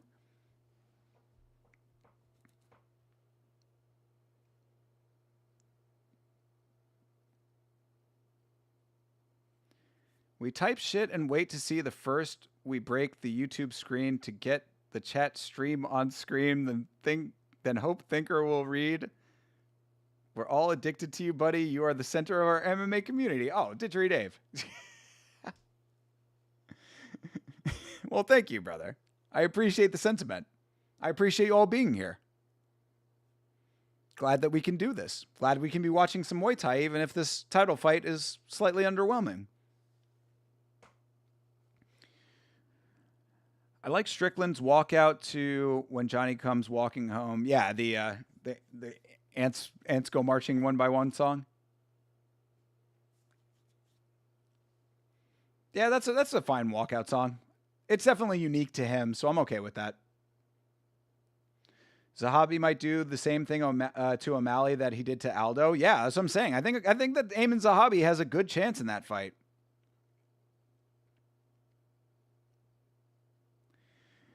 Oh my God. All right. They need Strickland on the card. He'll speak the truth into this soft and squishy America. Bro, Jesus. The Western world is cooked. Watch in a few years, all these peons will be moving to Dubai and it'll be too late for them. Colby needs to be on this card too. Real man. All right, Jesus. All right, dude. Well, obviously the Top Gin Dubai has a very specific worldview here. O'Malley better not lose a decision on the America card. Brother, I mean, fucking Alex Pereira might lose on the America card. I guess that one's okay, though. That one's okay. It's non-American versus non-American. Fighting for our entertainment. I mean, if they were going to do not America versus not America on the America card, they could have done a number of those, you know?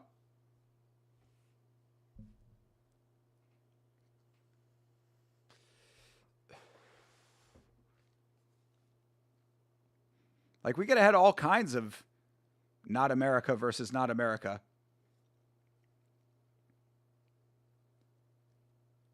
Men like the claviculars give you hope? Wow. Okay, dude. I mean, if you're gaining hope from clavicular, I think that you might need to expand your worldview a little bit farther. To be honest, if they had Sean Strickland on the card, he'd be so unhinged. Probably would mention the Epstein Island stuff to piss them off. Yeah, probably. Probably would. I mean, honestly, that would not be half bad if he did, though. like, that's one thing that I actually do agree with Strickland on. You know, fighting in front of all of these literal criminals in the most corrupt version of society that could ever be imagined. But I digress.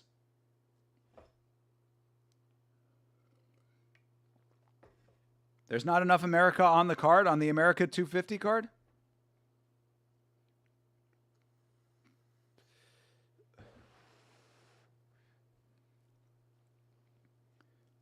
I mean, there's not enough fights, period, on the card. But there's a good amount of America. Bro, if Michael Chandler got on the card, how the hell did... I mean, bro, I can't wait to talk about this shit tomorrow. How the hell did Michael Chandler get on that card? Dude, I don't know what the fuck that guy has done. That dude must have cast some kind of spell over Dana White.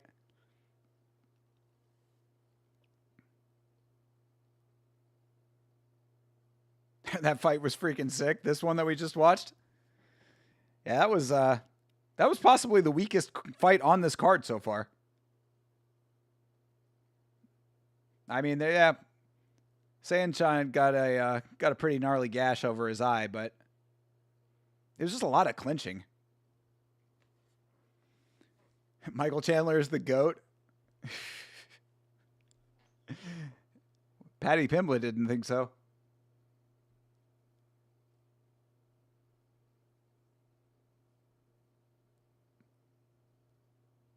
All right. Tapacao wins. Tapacao is your new welterweight champion.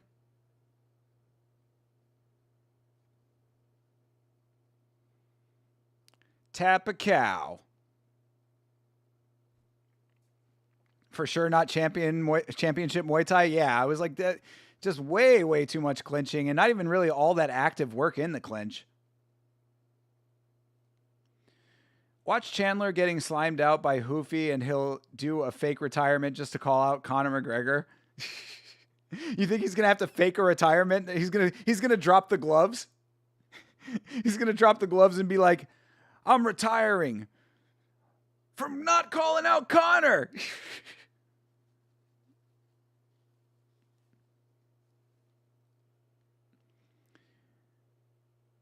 I think Chandler can beat Hoofy. Feel like he'll wrestle a lot to make sure he wins. Could be.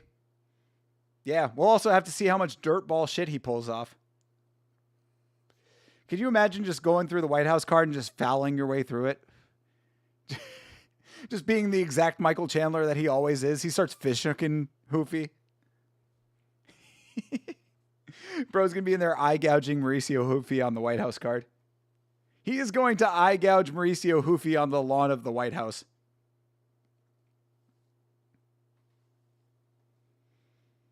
Prime Jones was a killer? I mean, he was.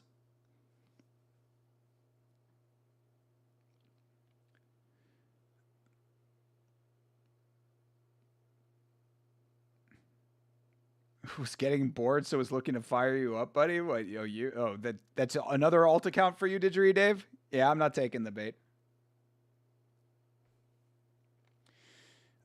Chandler also loves the oil check. There you go. Yeah. Get savage on that one.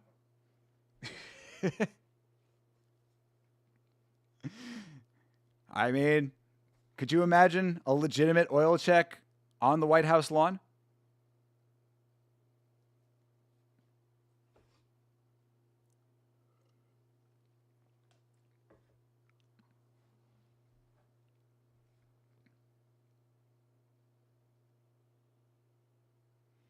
All right. And Sanchan, or Sanpan, excuse me. Sanpan gets the Fighter Spirit Award. They always give the Fighter Spirit Award to the loser as a nice little consolation prize. That's very nice.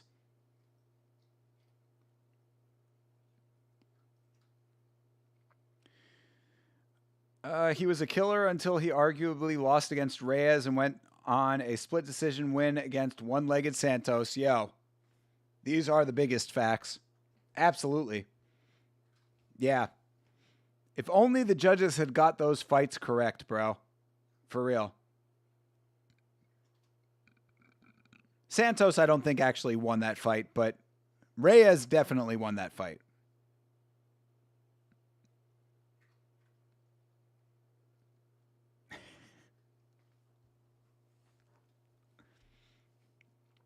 $50-45. Damn. Sandpon didn't win a single round.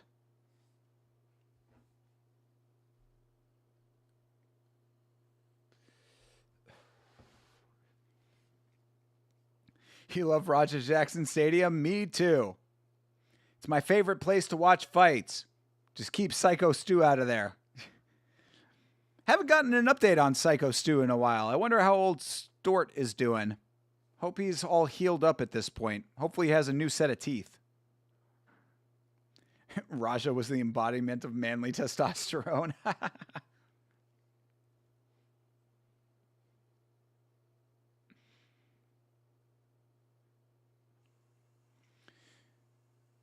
Is Raja in prison yet? No, but he is awaiting trial, I believe. I think he is out on bail. Yeah, Raja Jackson is awaiting his trial, and his charge was significantly lower than a lot of people thought it should be. I believe he's still getting charged with a felony, if I'm not mistaken, but it's like felony battery or something like that.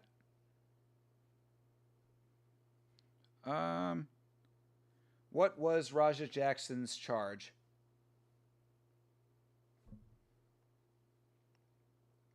Yeah, he's facing multiple battery charges. One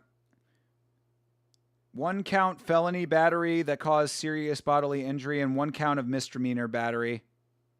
So yeah, I mean, people were saying that he should have gotten attempted murder, and I kind of agree with that.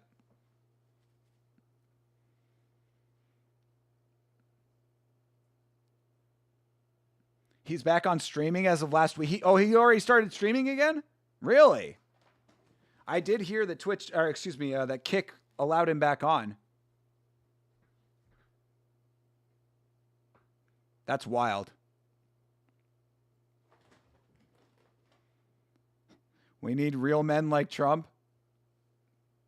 Well, go move over to Iran. That's where you get Trump right now. I feel bad for Rampage. Everyone somehow blaming him for that Stu incident. Rampage is partially to blame. Not specifically for what happened to Stu, but for being a terrible father.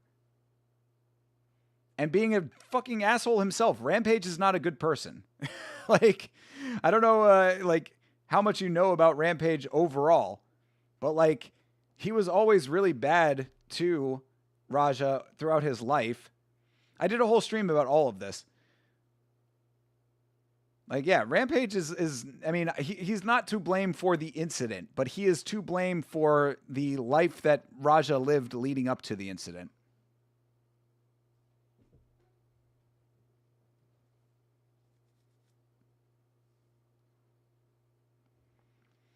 It's still funny that Michael Chandler always finds a way to rage bait. Dustin Poirier still has that hatred towards him. Yeah, Dustin is. They brought that up on commentary when Dustin was first doing commentary, like right before the ESPN deal ended. I remember that they were on ESPN still, and they asked Dustin Poirier something about Michael Chandler, and he just still had a bunch of negative shit to say about him. Rampage is not exactly a saint either. Yeah, that's putting it lightly.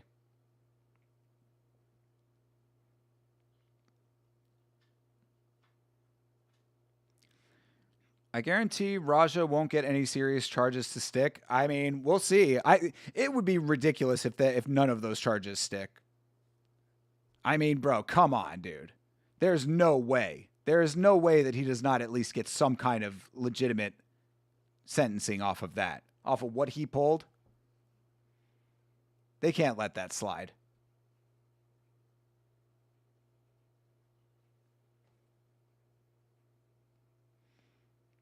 Curious if Stu is going to sue Raja. He should. But what does Raja have? I mean, that's the problem with lawsuits is like, yeah, you can sue him for any amount that you want, but like Raja doesn't have any money. You know? I mean, whatever money he makes off streaming? I didn't know that he was back on live stream, though. I guess we should go and check out some of Raja Jackson's live streams.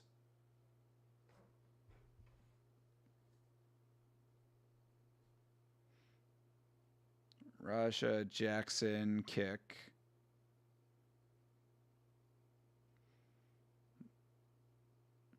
Trying to see if I can find his kick account. I don't even have the kick app on here anymore. Of course he can sue Raja. Raja nearly murdered him. Oh, I do have the kick app. All right, let's see. Search. Raja.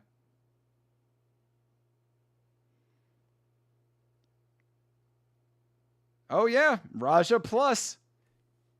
Yep, he's back.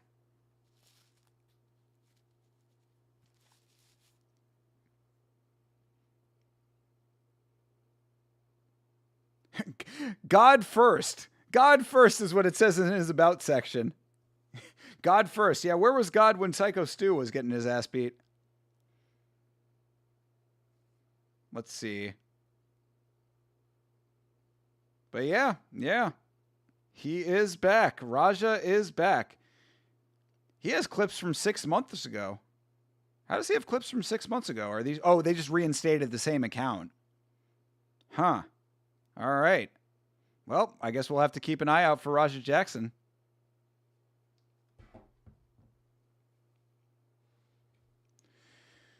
Like Rocky 5 was in it.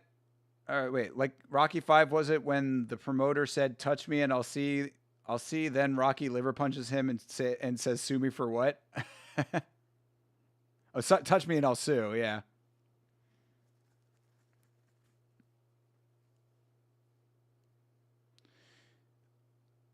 Careful. I am the kind of guy that has the ability to stuff you in a trash can. I do not tolerate people like you, gin dummy. Yeah. Didgeridoo Dave, if this is an alt of yours, you might want to like lighten up a little bit because it's kind of getting annoying.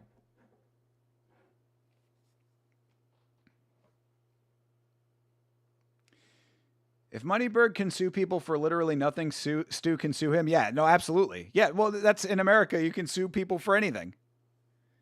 You can sue anyone for any reason. All right, last fight here. Bandasack. All right, they usually save the most banger fight for the main event. That's why we have title fights before the main event fight. So we've got a dude named Bandasack, and he is going up against Aiden Sadeghi. I trained Aikido and slapbox in high school. Taught me war. All right. This dude is trolling.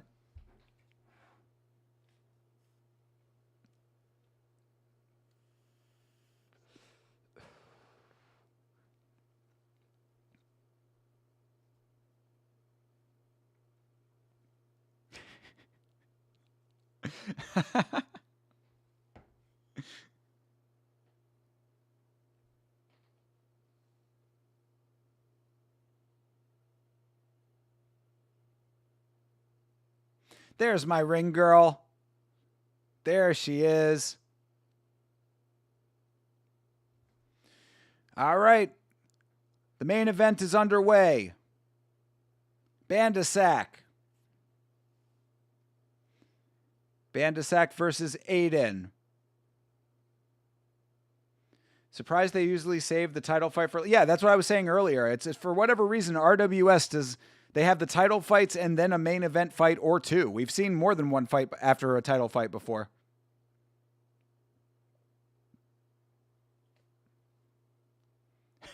Wish to join the right wing Avengers.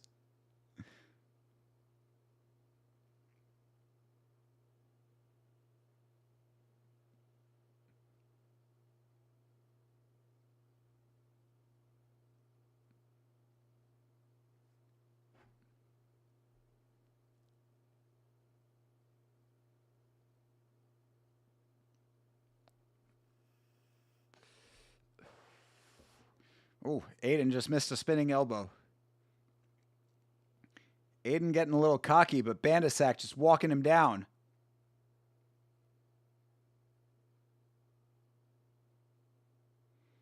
All right, they break.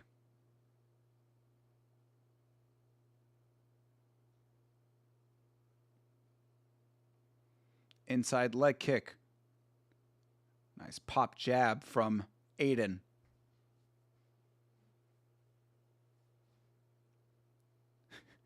Dave, I'm going to ban your alt, bro. Like,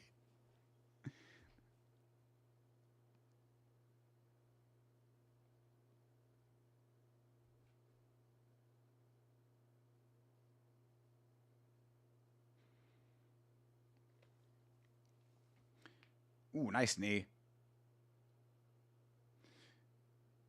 Why is there a whole bunch of like gear on the side of the ring like that? If somebody got backed into the corner, they could hit their foot on that box. Who can beat Hamzat Chimaev in the UFC? IMO Magomed Big Ankalaev would beat him at 205. Yeah, I mean, if he moved up in weight, there might be some guys that might have a chance, but at middleweight, probably not anybody at this point. Unfortunately, I mean, after I thought Fluffy was the last great hope for that, but I really don't think that there's anybody currently at middleweight that's really going to give him a problem if Fluffy can't do it. But yeah, Ankalaev is not a bad choice there, Nico. I never understood the whole Moneyberg thing about the black belt. I mean, it is up to the coach. Yeah, I mean, you're not wrong, Sanjay, but I think that Sanjay, if you're interested, go search Moneyberg on my channel. You can go into the stream, the VODs. I did an entire live stream about Moneyberg and all of his lawsuits and stuff. I also don't feel as strongly about the black belt part of things. I don't like Moneyberg because of the lawsuits. And like I said, there's an entire live stream about it. If you're interested, you can see all of our thoughts from that. Sanjay versus Top Jin in 2026. That Raja situation is still unforgivable because if Raja Jackson hit Stu when he got hit with the prop can, it would be justified, but Raja ended up almost killing Stu.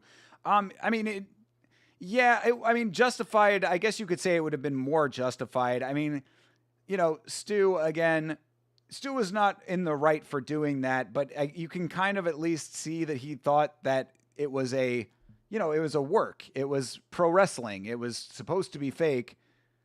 So, I kind of agree with what you're saying. Yeah, it was Raja got worked, bro. Again, Johnny, go into the VODs. I mean, I covered all of this stuff really extensively. In short, yeah, Stu thought that they were doing a work. Stu was drunk. It doesn't make it right, but at least you can understand the thought process. And as you say, right afterwards, he apologized. They shook hands. And then Raja got worked up by his chat. Raja got goaded and baited into going into fucking sicko mode. Aiden already looking gassed. True. I think that Bandisack is actually the more seasoned fighter here. I think Aiden was a little bit trying to be too flashy.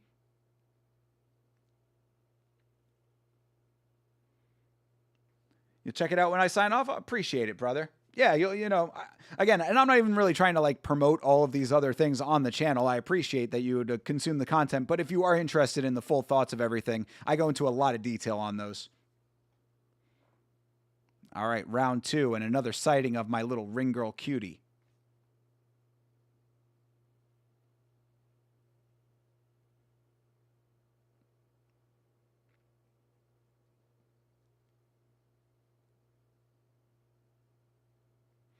Man, they are really You want to talk about active clinching? I mean, they're not actually like fighting in the clinch, but they are certainly. Oh, that was a nice elbow for Aiden.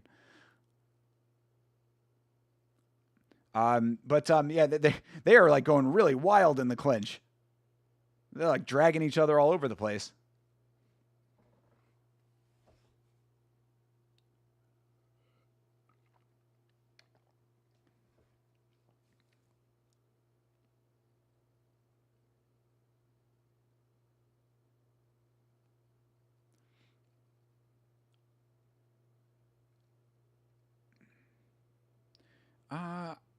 I do not know much about it except Strickland hates him and BJJ community was up in arms about the black belt. Yeah, if you don't know much, then the stream will be very informative for you. We go over all the Sean Strickland stuff, and we go through most of his interview on Ariel Helwani as well. Yeah, there's a lot of information in the Moneyberg stream.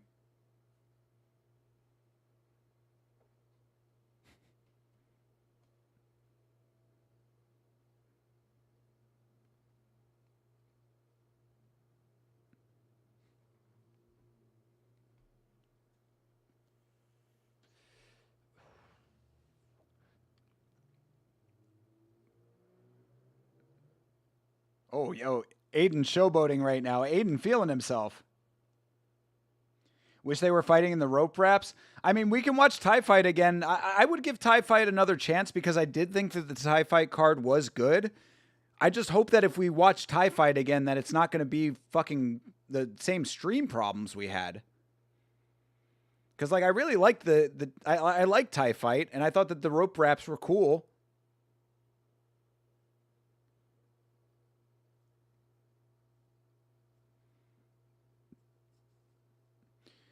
The BJJ community is oh, there you go. Little slip caused by Bandasack. The BJJ community is basically a little bit of Epstein people if you look at Craig Jones exposing scumbags. Yeah, I posted a link just recently. I posted a link in the Discord about apparently the title of the article was that the BJJ is experiencing its Me Too movement. It's Me Too moment.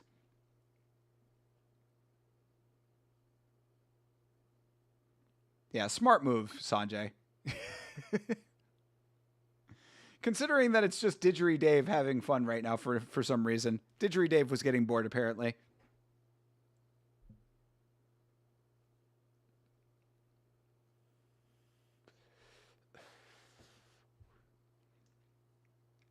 But yeah, I did hear about the Me Too moment happening in BJJ right now. I was thinking about possibly doing a video about it.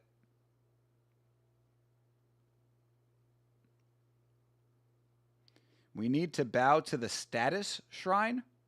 Oh yeah, hell yeah, the shrine in Thai Fight. Fuck yeah, dude.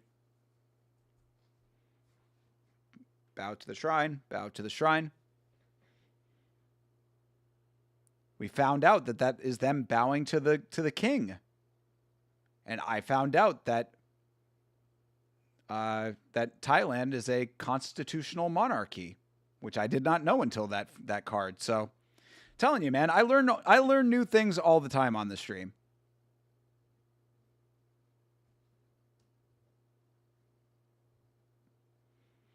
Yeah, Bandasack running away with this fight. Oh, I mean, what they gave the first round to Aiden. Really? I thought Bandasack did the better work in the first round. All right, well, it all comes down to this round, apparently. Judgment round. I like that. Round 3, judgment round. That goes hard.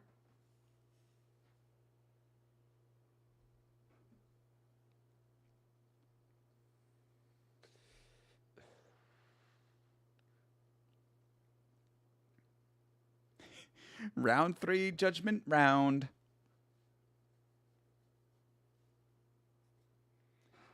All right.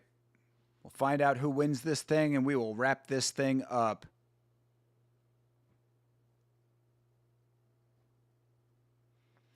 And since I always have the card on screen, I think we have to start giving, like, We have to start figuring out like the fighters to watch in RWS.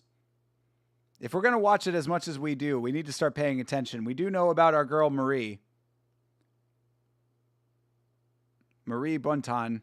No, not Marie Bunton. That's Jackie Bunton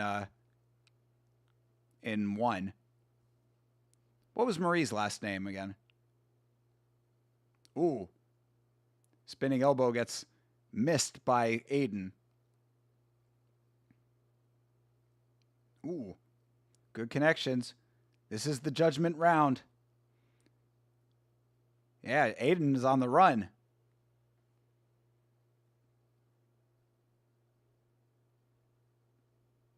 It's funny that the Nelk boys still managed to glaze Dana White hard even when MMA Guru was criticizing UFC and Dana White. What does MMA Guru have to do with the Nelk boys?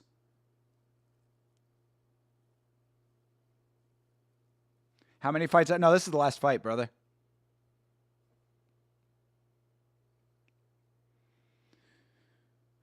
That one dude that got rocked then came back and destroyed the other guy. Yeah, dude. Fuck yeah. Yeah, we'll go over the fighters to remember on this thing.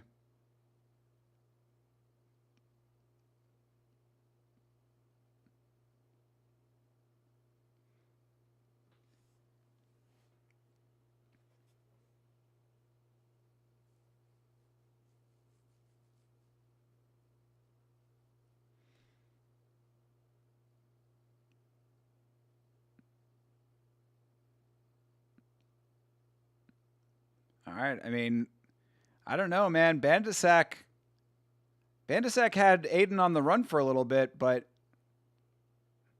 still feels like anybody's fight. Coming up to a minute left in it. Somebody needs a knockdown over here. Nice body kick. Oh, nice elbow. Yeah, Aiden's on the run again. Bandasak might take this thing. Ooh, a couple nice hands from the back foot for Aiden. Oh, they go through the ropes. Ha ha! They almost went all the way through. Because MMA Guru was on the Nelk Boys podcast a few months ago. Yeah, but I wouldn't think that has anything to do with anything, really. Oh, they go down all the way. That was a legit takedown for Bandasak.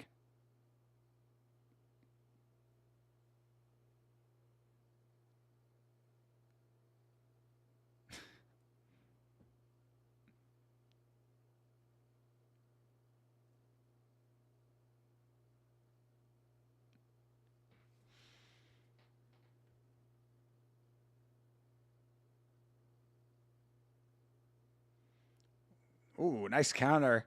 Nice counter for Bandasak, and that'll do it. All right.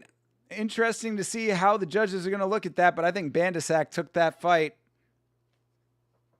There was a sick takedown in Zuffa boxing today, really? Did they go all the way down?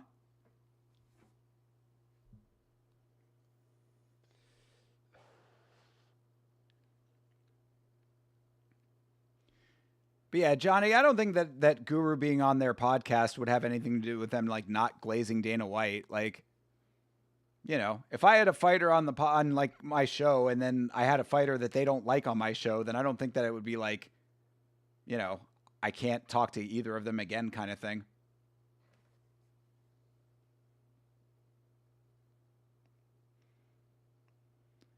Just remember next week is another Meta Apex card slop. Nah, next week's card is good. There's some banger fights on that card. I like the Apex, personally.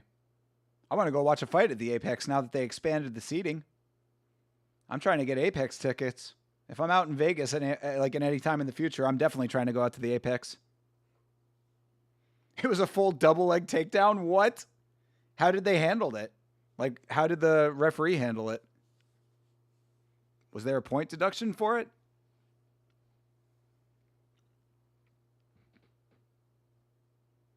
Yo, Bandasak doesn't have front teeth. This man is a true Thai fighter. Sick double.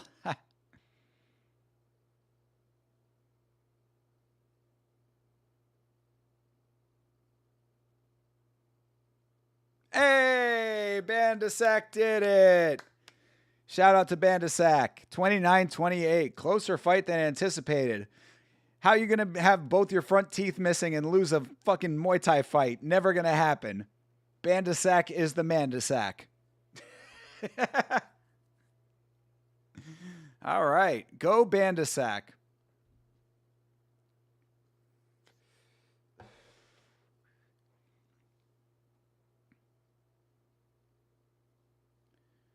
It was ruled a knockdown for his opponent? That's fucking weird. No point or anything. Ref just told him to get up and watch the clinching. Well, good to know that they have as quality refereeing in Zuffa boxing as they do in the UFC. The ref was uncultured. All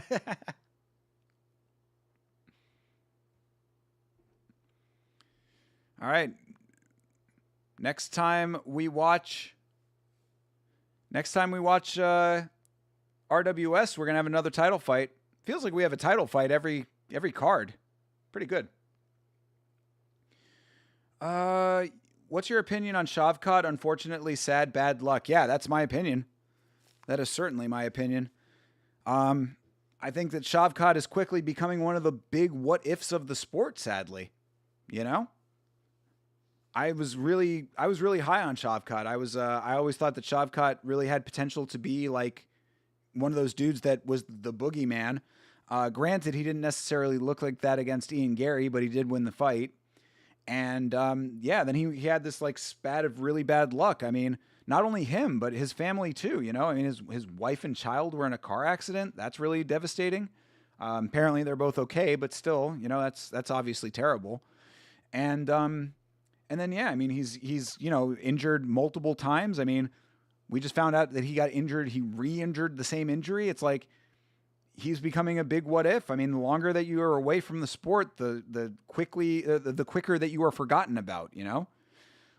So I mean, in the big picture, I just pray that he can come back. He can come back healthy and that he can compete again at some point. But, you know, the division waits for no man. The sport waits for no man. So, yeah, I mean, I'm a big fan of Shavkat. I hope that he comes back as good as he was before, but we're just going to have to see, sadly. And if he does not come back as good as he was before, then yeah, you know, he might end up in Dominic Cruz territory, which would be really sad. All right. Well, that brings us to the end of the RWS card. So let's go over the list of fighters that we need to remember. Fighters that we need to remember from this card. I would say that Isabel Hopka deserves to be remembered even if she did not win her fight, because I think that she got robbed. That was the first legitimate robbery that we have seen on RWS, in my opinion.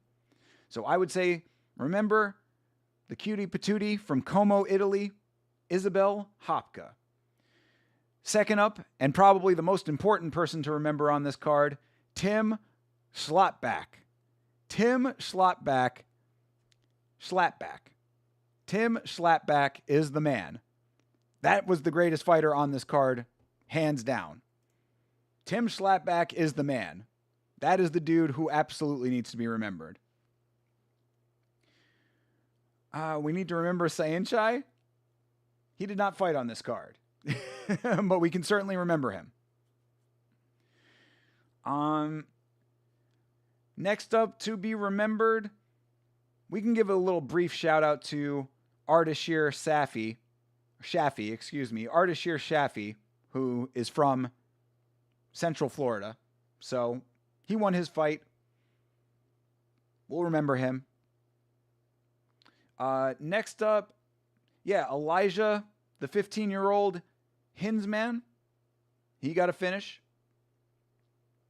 And then, of course, we had Petchdam. That's another guy to definitely remember. Petchdam is the one who came back. Petchdam is the dude who came back against Rawad. Rawad was kicking his ass for a minute there, and Petchdam came back and won the fight. So he's probably the most to remember. Of course, Tapacow won the title, but don't really think that he was all that memorable. That was not the greatest title fight I've ever seen. And then, of course, Bandisak won his fight in the main event, but I don't know if he necessarily needs to be remembered all that much either. So I would say that the most important person, your top 3, Tim Schlappback. 2 is Petchdam. 3, Elijah Hinsman. Honorable mention goes to Ardashir Shafi. And an honorable mention goes to Isabel Hopka. So that is your RWS Power Rankings for today.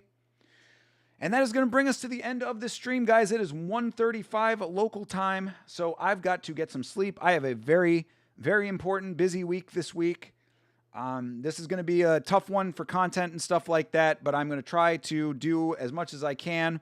Obviously, the podcast is tomorrow night. Tomorrow night is the podcast. Make sure that you come around for the podcast. It is either 10 o'clock or 11 o'clock. I will let you know the start time on Twitter and Instagram at Yama Show.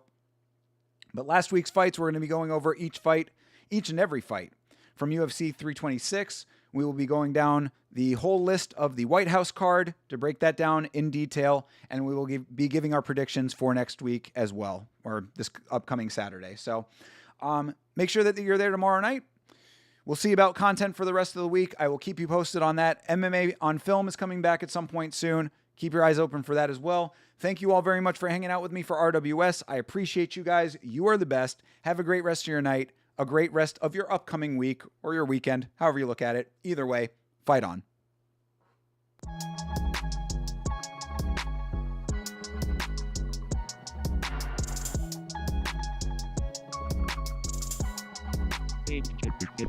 Hey.